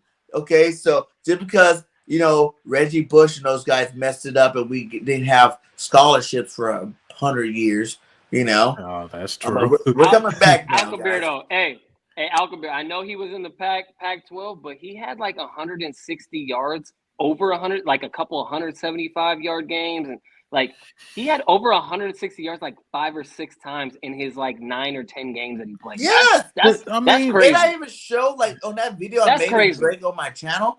You see hella freaking times where he separate. Everybody keeps saying he don't have. I don't see it when I watch the highlight. I see him get open with his arms. He separates with his it's arms like he's in the and he led the NFL. Pac-12 in yards after the catch. So who cares if he's not separating? He's still getting yards after he get the ball. True. But it's the Pac-12, man. Come That's on. They don't got no legit corners over there, man. I think I watched enough tape. On Drake. I did enough homework to think. I think his game's gonna translate. I think we'll see though. I don't want the young man to fail, of course, but of course. It's like I don't know. I just had my questions because it's one of those things. Like in all seriousness, it's like it's either he's going to be really good or really bad. It's no in between with me with him. Whereas though I'm like, okay, if Chris Olave don't hit his peak, I think he'll still be a decent player in the league. Whereas though I think with Drake London, it's either he's there or he's not because he don't have the speed to make it up. I think it's more on Chris Olave and Garrett Wilson than it is on Drake. Because Drake was the man on that team. They were double, triple teaming him whenever they tried to, and he still produced at a high level. Olave, you didn't even know when Chris was scoring. Sometimes you thought it was Chris and it was the other dude, Wilson, and you didn't even tell the difference between the two, but they look like the same person. So it's like they got each other to get open. They're both two talented players. So I think Drake proved it a little bit more. I have the best way to end this debate. You Let's ready? do it. You ready for this? You know what? At the end of the day, it doesn't even matter. We got Facts. AJ He's Brown. not on our Exactly. team. You want to know why? Because we got AJ Brown, who is the best wide receiver in the draft. He's the Way best better wide than receiver. any of Who them. won For it in sure. this draft. And For we sure. don't have to have that mystery on our head. Is Jameson Williams' knee going to recover? Is Drake going to be able to separate? Is Olave going to be able to translate it physically? Or all the other guys that got drafted? Pickens, is he going to be crazy and mess up his career because he's a fool? Like, all this stuff, bro, we don't have to worry about.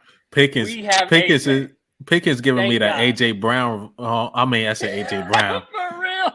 Antonio Brown vibes. He can me those Yeah, I Antonio. don't trust Like dude. I don't trust dude, bro. That's Man. 100%. We got the best receiver in the draft, hands down. Yeah, my guy that got drafted, he proved himself in the NFL. He was a Pro Bowler. Yeah. I'd say don't play the best of the best. Yeah. Exactly. Back to back. We that was won. last season. We won, bro. We won for the sure, draft. man. We really That was did win the awesome. I like draft. how you just ended that because I was gonna keep going too. Because Drake's my guy. Drake's my guy.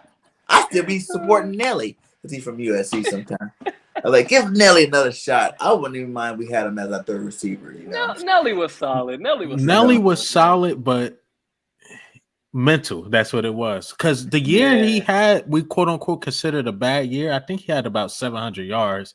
Now you're thinking like, we should appreciate that. Yeah. I've said this once and I'll say it again. I love Nelly for what he did for the Birds, but I'll never forgive him for that drop in Atlanta, bro. Oh my god. I was there, bro. I was at the game, dog. What? I feel like we be getting hypersensitive over a lot of freaking plays. And then he drops the ball. He alligator armed that shit, man. God, I'll never forgive him for it. But yeah, Nelly did his thing for us, man. I feel like we be getting hypersensitive over plays. You know what I'm saying? Like, because a lot of times, a lot of people, these players aren't really that trash. It's just like we seen that one play that really pissed us off. And like we don't ever forgive them. We're like, you know what? You're trash. Okay. You're trash. Okay? And I don't ever want to see you again. Like you broke my heart that game. That was our game. Just like Rager, that Giants game just totally ended every aspect of anybody ever wanted him to play in Eagles green again. And then it was against the Giants. It was so bad. Bro, people in my comments to this day, because I made a video, it's one of my best performing videos, right? I made a video after he dropped those passes, right? And to this day, some people still be defending him that the pass should have never hit him in his helmet. Okay, if you throw me a ball right now, am I supposed to just let it hit me in the face, or am I supposed to catch it? Bro, people still defend this man like he would, that was not supposed to. It hit him in his helmet. He couldn't have caught it. No, your hands are supposed to prevent that from happening. And when your whole job is to catch a football, how can you defend that? You know what I'm saying? It makes me sick, bro. The second one's even worse. The second one's even worse, bro. That's what I'm saying. He deserves no defense on that. The other argument is, why Hurts ain't see Devonta Smith? I'm like, both of these dudes are in the NFL. It's not like Rager wasn't open. Rager was open. As much as we would love for him to throw to Devonta Smith, obviously, even if it's a 50-50 ball, it's a better chance. He was wide ass open. He still should have caught the ball. And Rager did this. Rager, give me the ball. He called for it. I'll never forget that, and I'll never forgive him for that loss. We should have never lost to the Giants. The Giants were awful last year. I wasn't even as hard on them right after the game. You know what really pissed me off about Rager?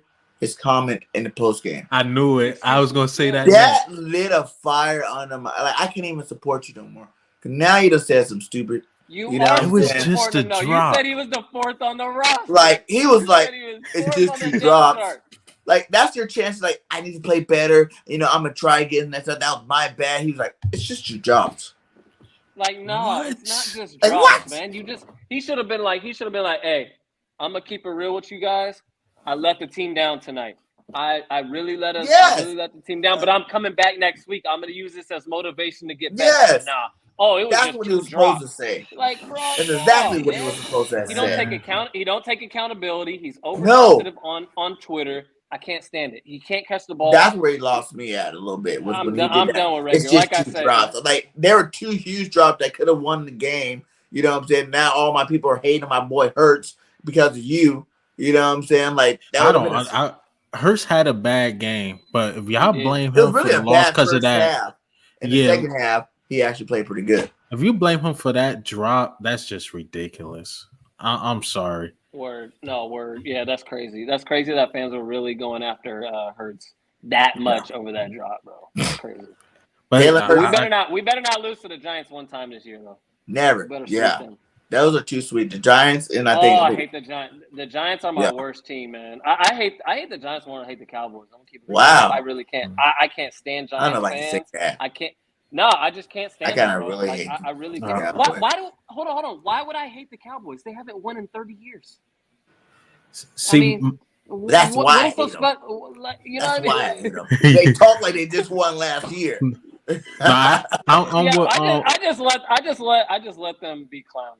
I'm with Eagles Real Talk on this, man. I think it's me. It's the Giants more because I'm from North Jersey, so Jersey is weird. Yeah. North Jersey is Giants fans. So when I'm going to high school, I had to argue with these dudes every single day. But when you get to like South Jersey, it's all Eagles fans. I even moved down here. I love it. It's Southern Jersey, but North Jersey, man, them Giants fans. I'm telling you.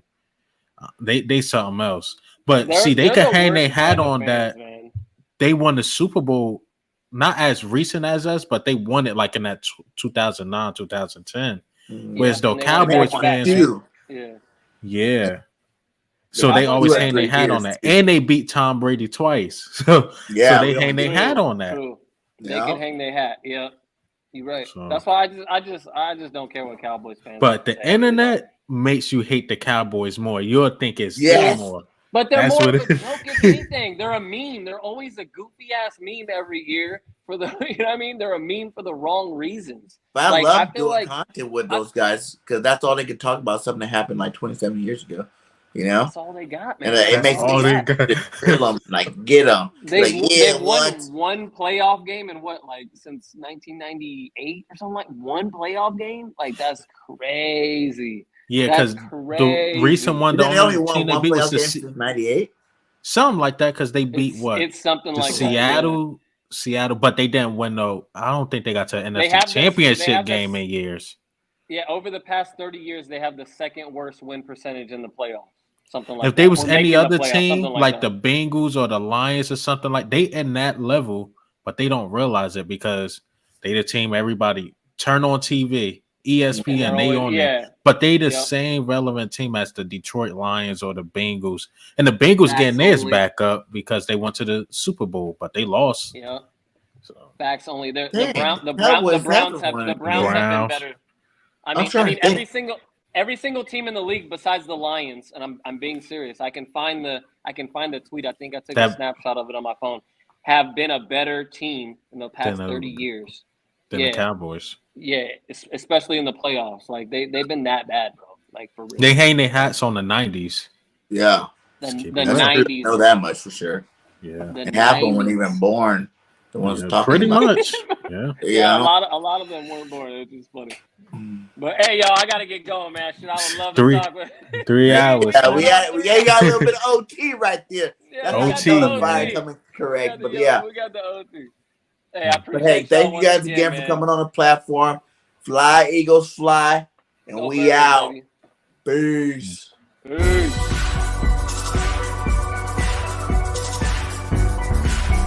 appreciate y'all, man. Appreciate you, bro.